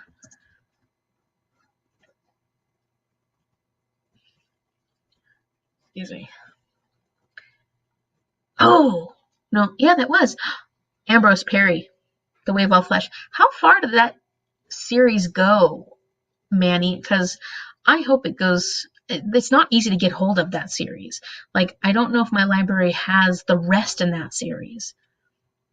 I've got to do some research on that because I really love that series, but I don't think it finished. I think he stopped, or maybe he did. No, there's a lot more of them. I just think they're really hard to get a hold of where I'm at, or they just are not as common. They're not as well loved as I felt about that first book. Let's see. Kiss the Girl by Zoe Cordova. I knew the series was Disney inspired, but it was perfect for the 90s. Oh, I love that. I love books that are nostalgic feeling, had that nostalgic vibe. That's fun. Haven't finished Cordy's book, but I'm loving it so far, and she's a booktuber, so I'm saying that. Yes. Yeah, and that is The Human Society for Creatures and Cryptids. I love that. For a while, I was thinking about doing a cryptid readathon, but I was like, there's not as many cryptid books as you would think. It's all like nonfiction cryptid books. There are books that have cryptid characters and stuff like that, just not as many as you'd think. But I was thinking, well, it'd be fun to make a book, a readathon based off like prompts that have to do with like Sasquatch or different cryptid characters. But putting together a readathon is a lot of work. So as you can imagine, I haven't done that. I will definitely be reading more Rachel Harrison. Yeah, I have heard Cackle's really good, and Rachel Harrison's got quite a few. Like, they're kind of like light horror, aren't they? They're like light horror. I read so many new to me authors, probably S.A. Chakraborty. Yep. Good choice. Haven't read any authorTubers this year. My favorite independently published books, both new to me authors, were A Court This Cruel and Lovely and Fly with the Arrow. A Court This Cruel and Lovely. Oh, A Court This Cruel and Lovely and Fly with the Arrow. I've heard of Fly with the Arrow, haven't I?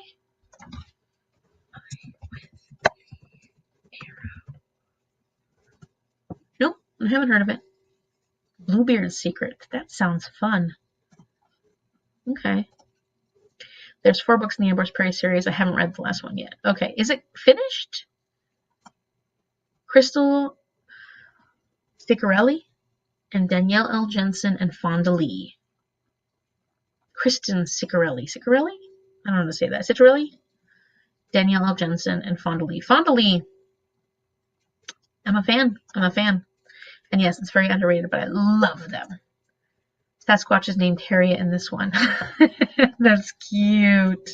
That's really cute. The book I just got is about a cryptid monster hunter. Ooh. Cryptid monster hunter. There are some. Maybe one of these days I'll do a cryptid readathon. Yeah, it's almost like cozy horror, if that's even a thing. I like cozy horror, the concept of cozy horror. It doesn't seem like they don't go together, do they? I don't know if there's more coming out. Yeah, I mean, what can I say? I haven't continued the series yet, but I loved that first book so much that I was like, I'm going to want more, you know? That's The Way of All Flesh, the one I'm talking about, by Ambrose Parry. What's the name of that series? It's the 3, the doctor, Ambrose Perry. Or is it Perry? It's Ambrose Perry, isn't it? The Way of All Flesh. Why is it coming up?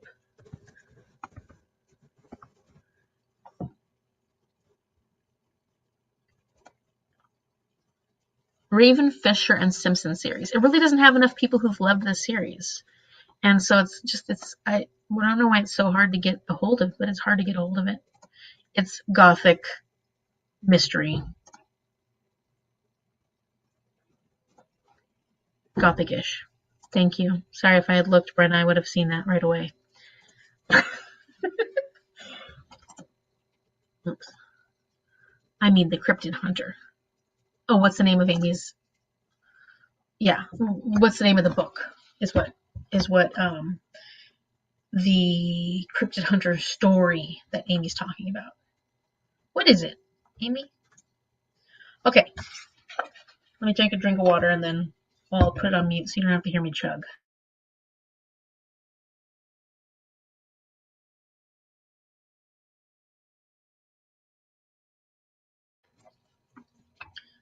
Okay.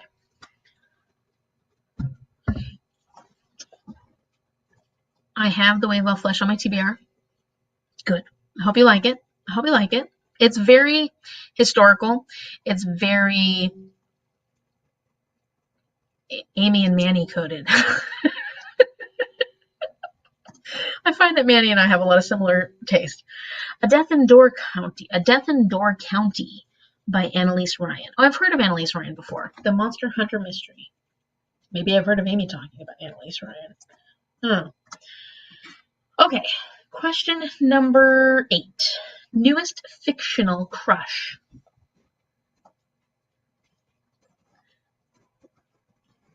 Newest fictional crush. Let me get into my computer. Come on. Oh. What's your newest fictional crush?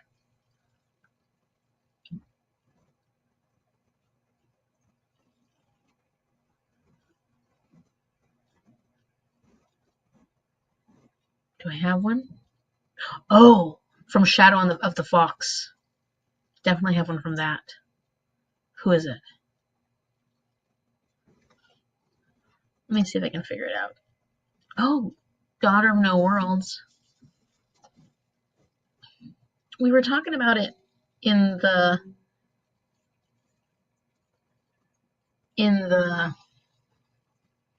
live show. It's not the main male character because he's young.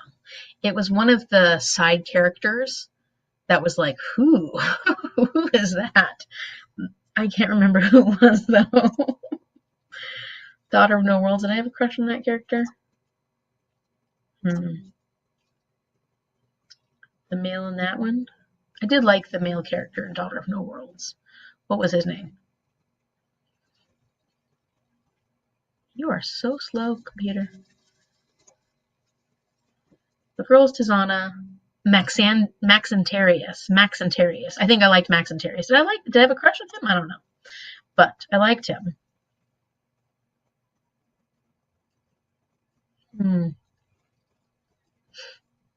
Anybody else?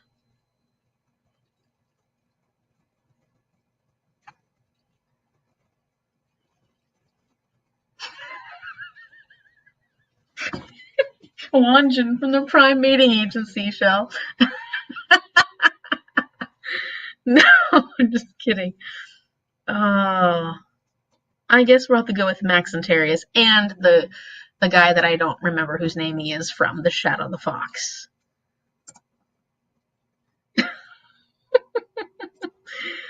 It's in my Christmas and July surprise video from last week. Okay. Oh, his name is Cade. I don't do fictional crushes usually, but yeah, I've got to look up the name of the book. Cade. Okay. Ephraim from Frozen River, best husband ever. I like that. I like, when they're, decent people. Sometimes I have a hard time with this question, but this year definitely Ali from David Bond trilogy. We love a bookish, nerdy prince. Absolutely. Rhett from Flawless. Flawless. I can't say words. Is that Pet Romance series? Let me look it up. My brain is not helping me out lately. Oh yeah, but Elsie Silver, that's what I thought. Okay. Rhett. Miles from Funny Story. Okay, yep. Everybody's been saying really good things about Funny Story. Cade Eaton from Heartless. Oh, Heartless by Elsie Silver. Oh, Flawless. Heartless. Same series? Yes, Shell said. For what? Would you? Yes, for what, Shell? Mark Watney from The Martian. You didn't read The Martian this year, did you? Or did you reread it? Newest fictional crush. Did you reread it? I could totally see Mark Watney being your fictional crush. It's the same series Amanda's talking about. You just have different crushes in that series. Yes, same series. I love Rhett too, but Kate is the best. Yeah. Max and Terrius. Yeah, I'll take Max and Terrius from Daughter of No Worlds. That'll just be it. That'll be it. Anybody else? Anything else? Would you say yes? For sure. I haven't got to Heartless yet. That's a very popular series. A lot of people are reading it. Good taste. Yep. I do like Mark Watney from The Martian. That was I like the guy from The Martian. I know that personality-wise, I should be more into the guy from Project Hail Mary, but I do like Mark Watney. I just loved the humor there. The humor was for Primating Agency. For Wanjin. I love Wanjin. I just wish that book, Primating Agency is a independently published series by Regine Abel. The first book is, you probably heard, I Married a Lizard Man, because Gavin watched it a million years ago. And Wanjin is one of the side characters. He's not actually part of the romance, but everybody loved his character so much that they wanted a little spin-off about him. So she did write a short, they're all novellas. All her books are really short anyways, but she wrote a shorter one about Wanjin, like a 3.5 or 6.5 or 4.5 or whatever it was, and it was great. It was just too short. Like, I wanted more Wanjin, because Wanjin's one of the best characters, and he is what is he? He looks like a Tauren from World of Warcraft, but he's a something. Rust from Wildfire. Oh, I've heard of Wildfire. Right? Yes, Hannah Grace. That series. Okay. All right. Good crushes. Question. He's a Minotaur. But doesn't he look kind of like a Tauren from World of Warcraft show? Yeah. Question number 10. Books that made you cry. What are some books that made you cry? We're not going to get to any reading, are we? I was just kidding when I said that. I just remembered that I haven't edited my daily vlog for tomorrow. Oops, I'll be back if you're still yeah. Sorry, Amanda. Congrats on. Thank you. I'm very, very excited. Oh yeah, obviously I like cryptids. Look at, I'm wearing a Sasquatch shirt. Jade Legacy.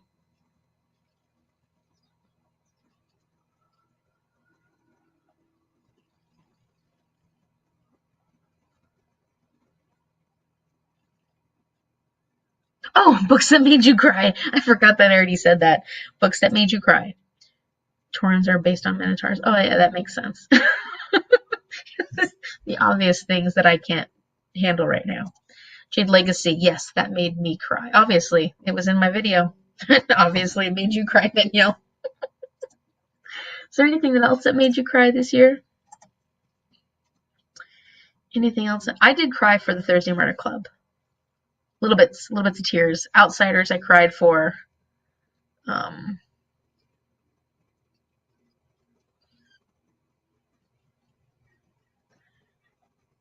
think I cried in Jade War.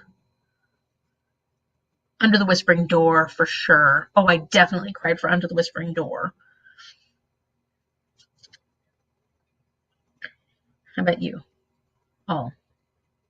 What's making you sob this year so far? Or just cry. Happy tears, sad tears. Just tears, tears. See if there's anything else. I don't think so. I think that was it. I think it's all been more recent books that have made me cry. Nothing from further back. Oh, Demon Copperhead made me depressed. Yeah. So that, did it give you a slump? Did that make you slump, Leanna? You know, made you depressed?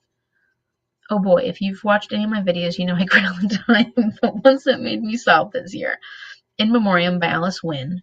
They're Going to Love You by Meg Howry. And Society of the Snow. Yeah, sad books. Sad books are great. I love sad books, but not everybody does. Jade Legacy, Hunting by Stars, Before the Ever After. More sad. I felt like crying at the end of The Diary of a Young Girl. I thought I was going to cry when I reread The Joy Luck Club, and I didn't. I didn't enjoy it as much this time around. I don't know what my problem was. I loved it and I cried a lot for the first time I read it. This time, I don't know. Keeping 13. Basically, if it makes me sob, it ends up being a favorite. Yep, I can see that. I haven't cried yet, but I heard Divine Rivals gets you in the feels. I haven't read that one yet, but I've heard that too. Also, Fool Errands made me want to cry. Didn't cry, but you wanted to cry. You just read Golden Fool. Did that make you cry? Fool's Errand. I didn't read that this year, but did I cry? I think I did. I cried for that whole series, always.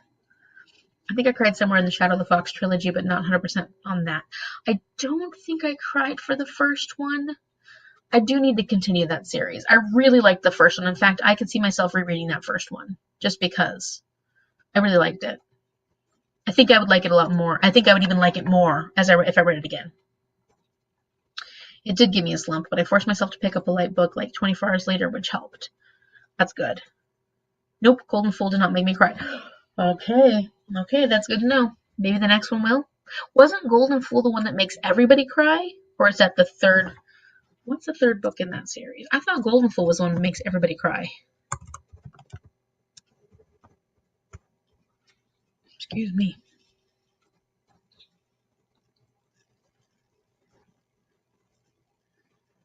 Fool's Fate? No, I thought I remember people saying Golden Fool was the one that made them cry their eyes out. Really? I also cried at the end of Middle of the Night by Riley Sager. I don't find myself crying much for Riley. Have I cried at any Riley Sagers? I don't know. I don't think I have. I've read most of them. Not all of them. Third one is Fool's Fate. Okay. No, I know. Yeah, no. I mean, yeah. No, yeah. Sorry. I just got into like this little loop. Okay, yes. But I had heard Golden Fool was the one that makes everybody sob, is what I've heard. But it didn't make Danielle cry. Okay, good to know. Are we ready for the next one? Book that made you happy. A book that made you happy. What's a book that made you feel all the feels, like good feels, made you smile when you read it? Let me look for my books.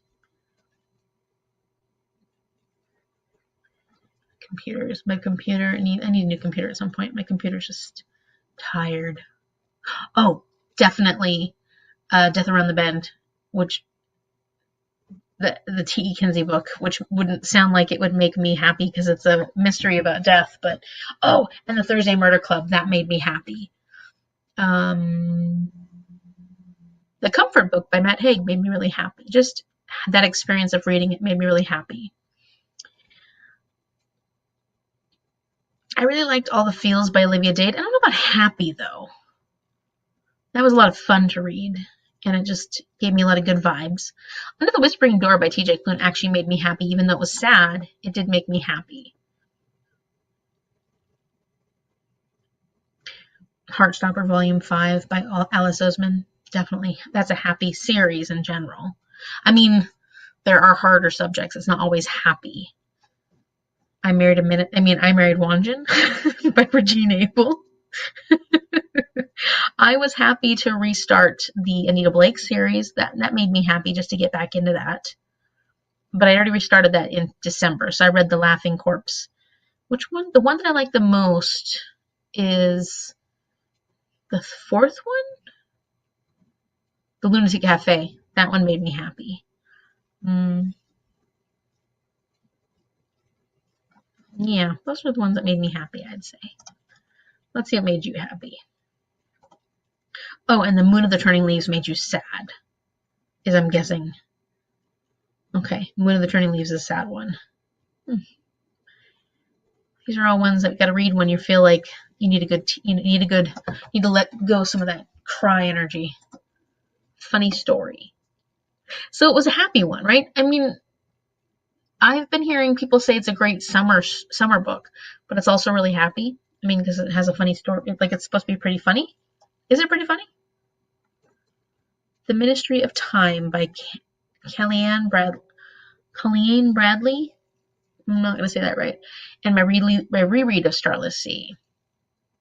Rereads often make me happy. I think just rereading something that I know I've loved. Even if the book itself wasn't happy, I still love rereading books that I loved.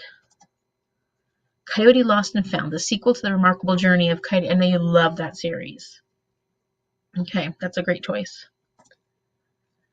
Blah, Richard, I'm going to... Shell hates the character Richard from... I get it, Shell, and I'm not saying Richard is my favorite still, but I love that book. It's a really good book. I think I like... Well, I guess I must love the lycanthropes more than the vampires. What can I say? Or more interested in that storyline. Oh, sorry. I'm going to go with Stiff by Mary Roach. Yeah, you really got into Mary Roach this year. So, I can see that. Again, death. The Guncle by Stephen Riley. That one looks like a really cute one, Myra. It looks like it'd be a really cute one. I've seen, although it's not all fun and games, right? There's some pretty serious subject matter, or at least some heavier subject matter in that one. Am I wrong? Also just read The Uncommon Reader by Alan Bennett. Is that a happy one? The Uncommon Reader. Oops, computer. By Alan Bennett. Fictional book. Oh, it's humor. Okay, so it is a humorous book.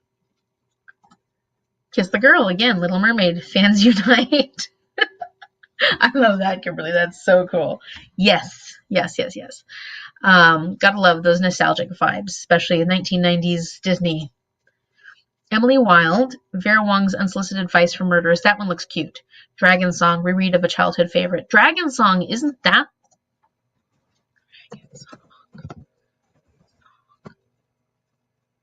Oh, by Anne McCaffrey. Okay. The Very Secret Society of Regular Witches. That one looks so cute. I need to get that on my, like, I'm not gonna read it. I need to get to that one at some point. Especially, like, during the fall. That would be a great fall read. Yeah. Let's see, do I have a definitive happy one? I don't know. All those ones made me happy. I had a lot of good fun reads this year so far. Just stuff that's made me smile. I like that. Okay. 12. Most beautiful book you've bought or received this year. So you got as a gift, or most beautiful book you bought. What did I buy this year? Let's see what I brought in. Actually, I have a lot of books that I haven't even updated on my Goodreads yet. And one that I can think of that is a beautiful cover is... Thinking is so hard. Let me see what I brought in this year. Let's see if any of these count. If none of these are that beautiful, then I'll have to do some real stretching of my brain, which is rough. Oh, that one is beautiful. Monsoon Mansion, a memoir. I wish I could show you easily.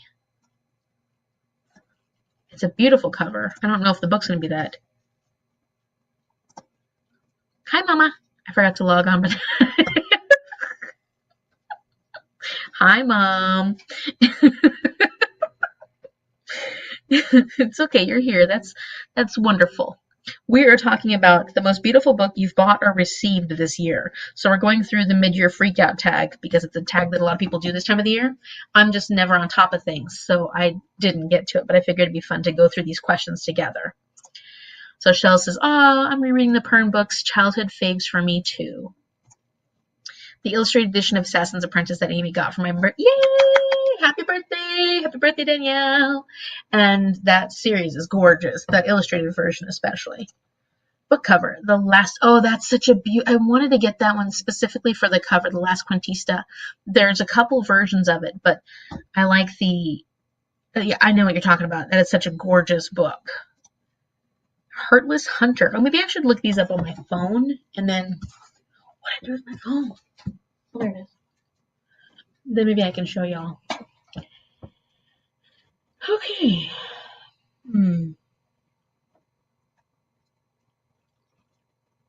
What is that book that I recently got that is a gorgeous cover? But I didn't put it on my Goodreads yet, so I'll just do Monsoon Mansion. Got this one used at, I just think this cover is so pretty. Come on, clear up. You gonna clear up? No.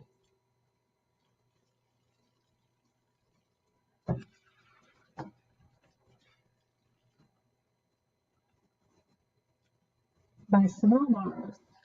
It's a Filipino drama sort of thing. But I thought the cover was stunning. That was part of the reason I got it, because I just love the cover. And then The Last Quintista. That is such a good Last Quintista. Yeah. No, not this cover. Is it this cover? No, I like the other cover better. Let me look at the different editions. Maybe that is the cover.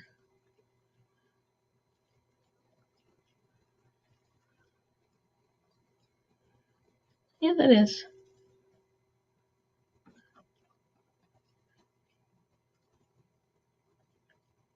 Yeah, look at that.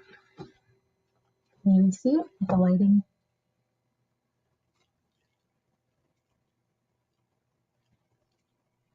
The lighting's getting kind of wonky. Heartless Hunter, House of Flame and Shadow. Yes, the most recent. That's a beautiful cover. All those covers are beautiful. Heartless Hunter. I think I've heard of that one. Heartless Hunter. Come on. Heartless Hunter. Oh, this is that Chris. Oh, that is pretty.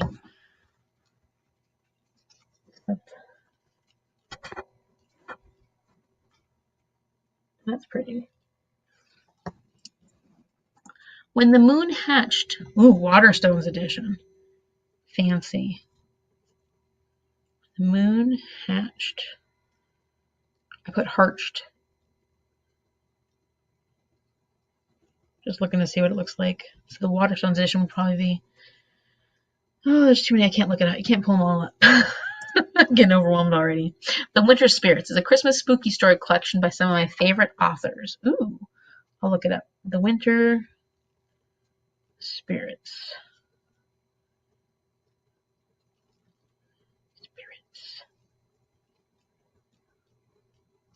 Oh, that is pretty. That's very Christmassy. Yeah, I like that. Yeah, I like The Tempest of Tea. Oh, you're looking at mom's looking at my stack of books. The Silver Curse. No, it's one that has the ocean on it. There's one that's in that stack right next to my desk on between you and me that has the ocean on it. Silver Curse. What is that one? No, not the Silver Curse. That's the one that. No, there's one that has an ocean on it. Shelley, so am I. They were my absolute favorite growing up, and I'm loving the reread so far. Yeah, The Tempest of Tea. That's a really good one. The Inheritance by Nora Roberts, or my special edition of Percy Jackson I got from Page the Page gift card giveaway. Yay! That's exciting. Congratulations on that. Yeah, those are good. It's funny because it's so cool though too, because books are so when it comes to what we think is pretty on the cover of a book can be so subjective. Like we all could have really, like some people like something that's a little more simplistic, and some people like things that are a lot more graphic or not graphic, but a lot more detailed. I want to look up When the Moon Hatched, but the Waterstones edition. Waterstones image. Oh, because it has the sprayed edges with dragons on the edges. That's pretty. Yeah, it's got dragons on the edges. It's not, you're not gonna be able to see it that well. Maybe a little bit. It's blue. Doesn't look that blue here. All the Seas of the World. That one. I love the cover of that one. That one. Let's see. Let me see what it looks like. Do I like it? Do I really like it? This is a awkward question because then I'm just looking at my phone the whole time. Sorry, y'all. All the Seas of the World.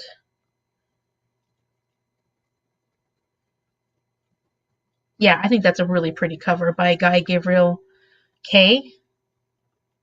Come on, clear up. I hate when they don't get the colors are really pretty on this one. And it's the ocean. It's really pretty. That was pretty. It's not easy to see on here. Anyways, okay. A lot of really pretty books. And that is definitely a factor when it comes to choosing books. I've definitely picked books that I was like, oh, I love the cover so much. And then it's a bummer when the book's not as great as you want it to be. Okay. What are books you need to read before the end of the year? So for me, definitely Good Girl's Guide to Murder series. I have to read this series before the end of the year because it's the Bookstore read-along group books. What else do I need to read? I don't think I need to read it. Oh, I'm reading in August. I have to read. Is it 2 books that I have to read? Oh yeah, Blackbird Oracle by Deborah Harkness. And I also need to read, I'm doing buddy read of Slewfoot by Brom. That was actually my choice. I can't wait to read that one. That one looks very much like something I would love and enjoy. And that's the Shelf This Book Club book that I have to read for that one. I think those are the only ones I have committed to this year. Unless somebody out there tells me that I've committed to something else and I forgot about it. So The Good Girl's Guide to Murder by Holly Jackson, that whole series. And then Slewfoot by Brom and Blackbird Oracle by Deborah Harkness. Yep, Mom's working on Adventures of Amina al-Sarafi. I hope you're starting to like that more. Because I know Mom was saying that at first the writing was throwing her off a bit. I need to read The River of Silver, short story collection. Oh, yeah, because you've been reading the Dave Bond trilogy. Yep. Yeah, and I want to get there's 2 short stories that are part of the Greenbone saga. I want to get those read because I've finished everything else. So I definitely want to get those completed as well. Rhythm of War. Isn't that big? Are you reading that whole series? Wouldn't it be nice if I got more Robin Hobb read this year? It'd be nice. Rhythm.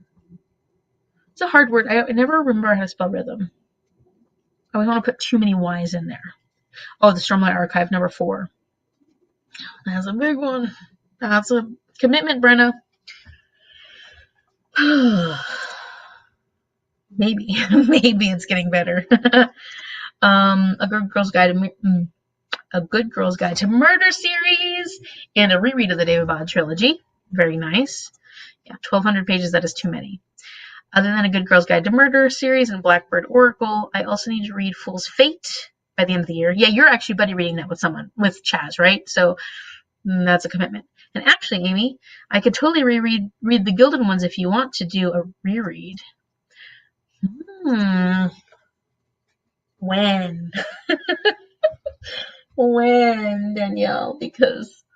Although I would like to, because I Loved the Gildan one. It's very dark for YA. I really love the Gildan one, but the Gildan ones. But when I started reading the Merciless ones, I just was not. I had a really hard time getting into it, and I think it was because I really needed, like, that was one that was, there was so much happening in it, and so much happened at the end that I need to go back, because it almost starts in the future when everything has already changed, and you're like, oh, I really don't remember what happened. So I feel like it would be nice to go back and reread it. I need to reread it. It would be nice. It would be nice. What would if I continued on the Robin Hobb series, right, Jill? Yeah, that would be nice. It would be nice. The new one comes out in November. Love the series, but they're so long. Yeah. I am not committing to Brandon Sanderson until I finish Robin Hobb and see how quickly that's happening. And I really need to read the third book of the first Mistborn trilogy. Yep. Yeah, those are commitments. We got a lot of reading to do. The year's already, it's already July. I don't know why I whispered that. It's July. Yeah, that's just ridiculous. Okay. Okay. Question number 14, unless we have any more feelings or any more need to read before the end of the years. Favorite BookTube community member. So who's your favorite BookTube community member? Don't say me, because thank you, but I mean, let's give suggestions of people that people love, or because maybe people will find somebody new, or maybe we'll just celebrate somebody else that we think is amazing, like Bookara, like Danielle from Bookara, and Paige from Pages of Page, two of my BookTube besties that I do a lot of stuff with, and of course Amanda from the Reading and Writing Life. I have so many favorites. I've got a lot of favorites, especially because I think that we get into.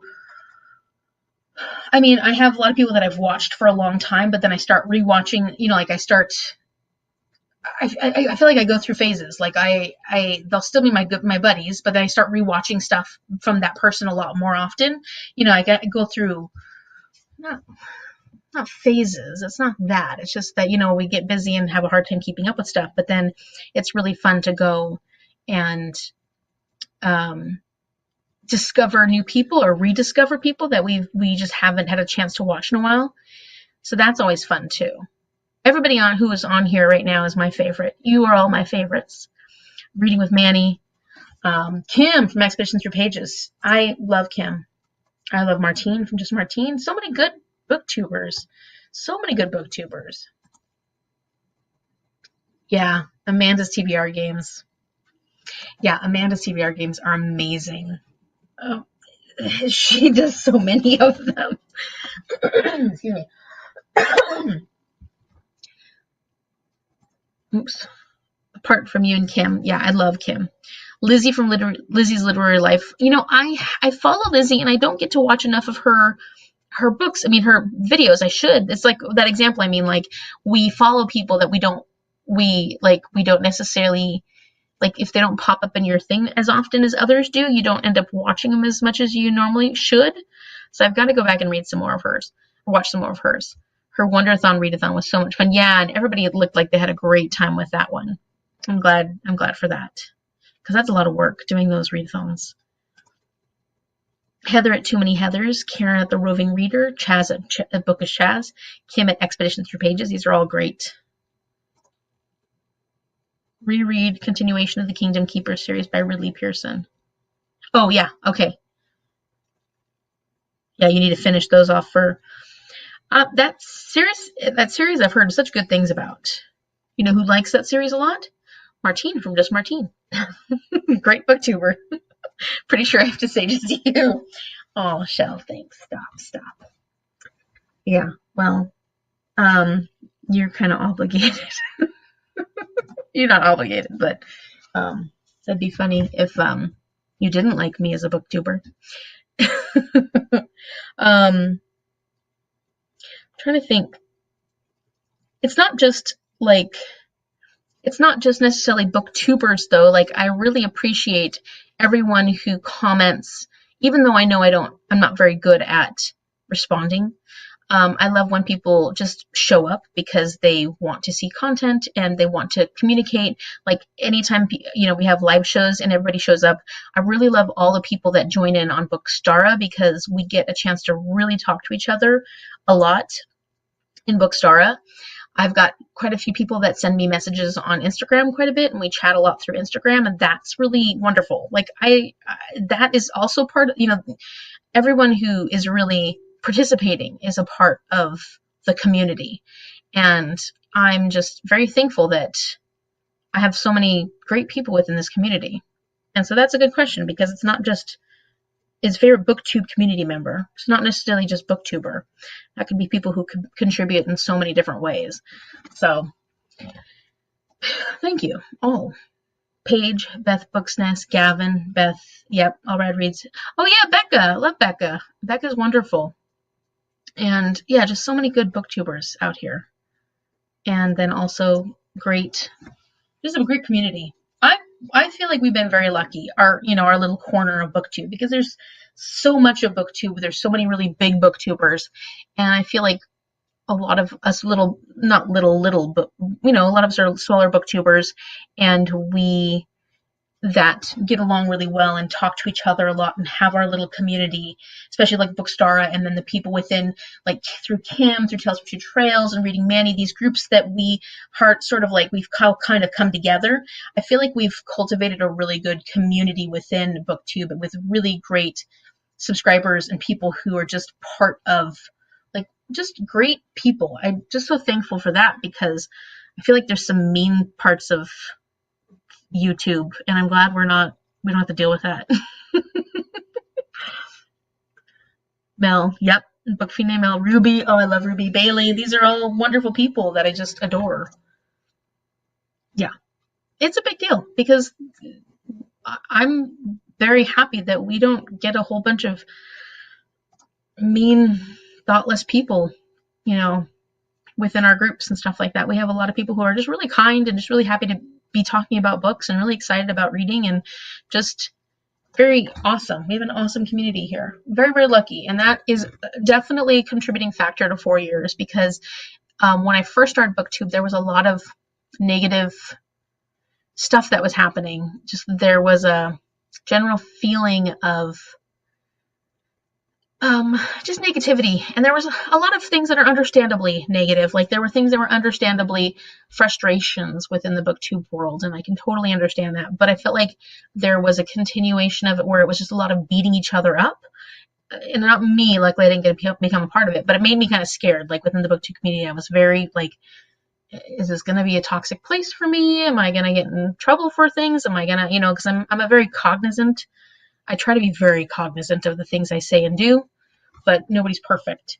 And yet I haven't had any issues with people being cruel or unkind, or just even trying to be upset with everything that I do or say, which is important, because I don't want to upset anybody.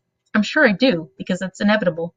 But it's just nice that we have such a good group of people, and that everybody is so positive and so caring, and so, I don't know, it's just, I'm going to wax poetic again, because I just think it's an important thing. And it's really, like I said, been a contributing factor to me being able to make 4 years, because if I'd come on BookTube and just found a lot of resistance and a lot of mean-spiritedness and a lot of just people being angry and not coming up with solutions for being angry, and finding, if that would have been hard to continue on. And luckily that didn't happen. I ended up having such amazing people in my experience. You're all so amazing.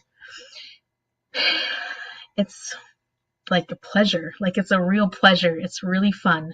And it makes like 2.5 hours on talking by myself without other booktubers on here, or, like Shell or something. Like, it makes that 2.5 hours go with no problem, because I have such great people chatting with me and supporting me, and you're all amazing.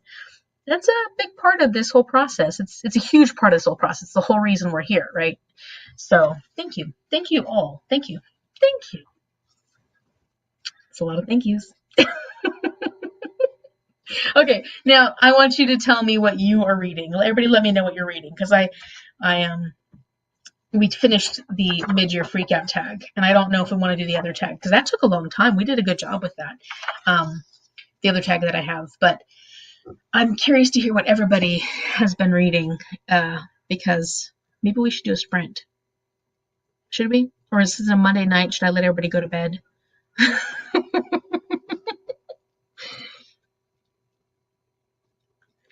Manny, yes. Yeah, it's a good community. Also, you like to talk. I do. Yeah, I'm a good talker, Mom. Thanks.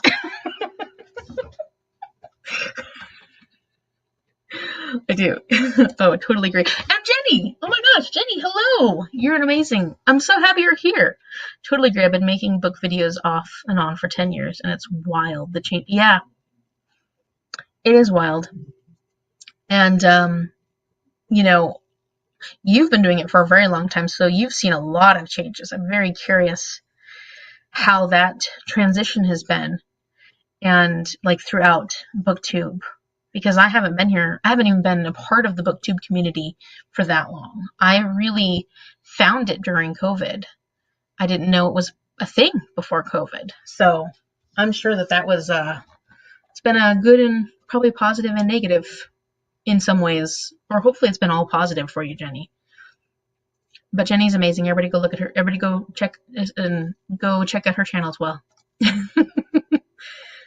Oh, you love me more. Sharon said so. Those two kids are having too much fun in the chat. It's a good story, but it makes Mom embarrassed, so I'm not going to do it. The City of Brass. I had hoped to finish today, but I still have almost 200 pages left, so probably not. Yeah, I really need to get to that series.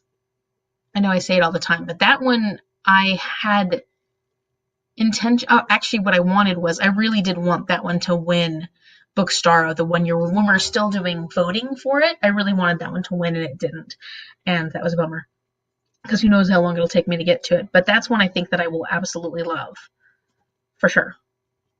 Like, I'm not even concerned. I'm pretty sure that's going to be a 5-star. Shelley. Picking on Mama. I haven't picked my next book yet. I might pick up Unruly, my nonfiction for Tales from Two Trails. Unruly. What is that? Ridiculous History of England's Kings and Queens. Oh, that kind of sounds fun. By David Mitchell. It'd be fun to chat about it sometime. Also, my early videos are cringe. I'm gonna have to go back and look at some of your early videos. We'll have to have a chat about it sometime, Jenny. That would be great. Maybe it's like just do some kind of like live show discussion where we actually talk about that kind of stuff, or just chat about it with each other, or whatever you want to do. I'm whatever. I would love to chat about it at some time. And I'm going to go look back at some of your early videos. Mom is waving. Oops. I'm in the middle of Jade Legacy. Yes, you are. I'm having so much fun reading your updates. And yeah, just saying what you have to say as you go, because I don't know exactly where you're at every single time I see the chapter thingies come up, but I really love seeing like your thoughts when the big things happen, because big things happen in that series. City of Brass reread, Redeeming Six, and The Lost Story. I've never heard of that. Raiders of the Lost Heart. That's a cute name. I'm game. I also like to talk. We'll make something work. We'll figure something. Let me write that one down. Let me write that down.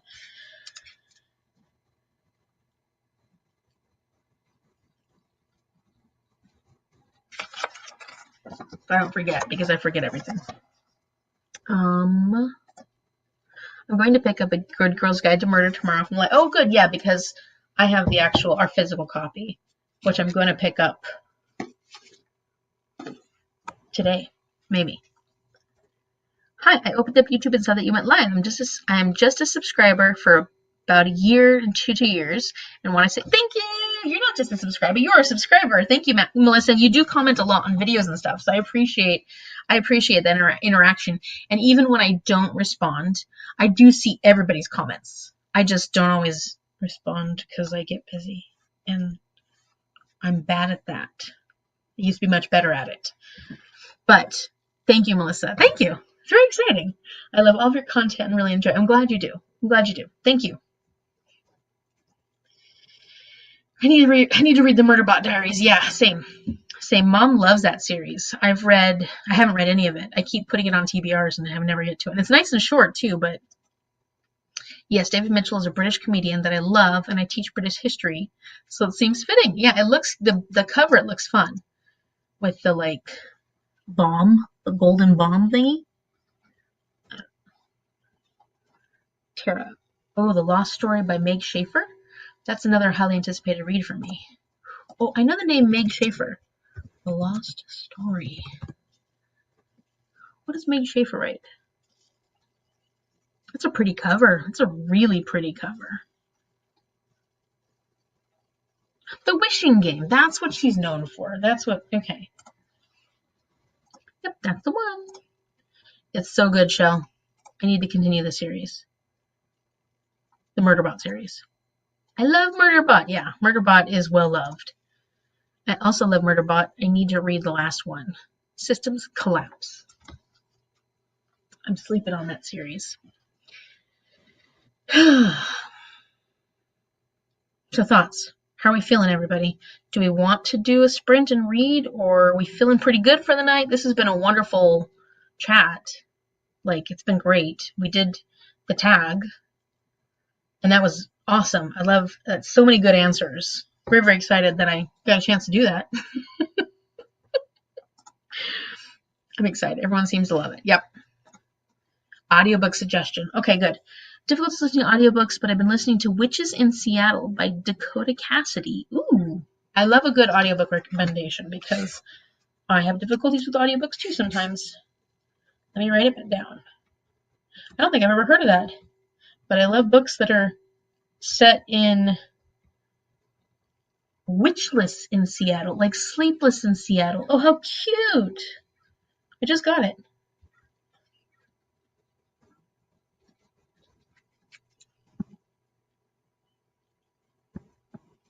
Dakota Cassidy. Okay. Witchless in Seattle. That's really cute. Thank you. And that's an audiobook recommendation. Oh, wait. I just realized it's almost midnight, so no sprints for me. I can understand it. I'm completely beat, so probably going to read in bed until I pass out. Love you so much. Yeah, I think that I'm going to call it a night, too, because I'm starting to get tired of, like, just talking nonstop. This is exhausting. Usually we have sprints to break things up. Even if we talk most of the time, we have sprints to break it up. But this was wonderful, and I want to thank everyone who came, who showed up to celebrate my 4 years on BookTube. Very, very exciting, and this was a lot of fun. It was a lot of fun to hear what you all are, some of your favorites and some of your least favorites, and some of your thoughts about the books that you've been reading so far this year, and just to chat about everything that we always get to chat about. This is just a great time, and I need to get back and do more sprints.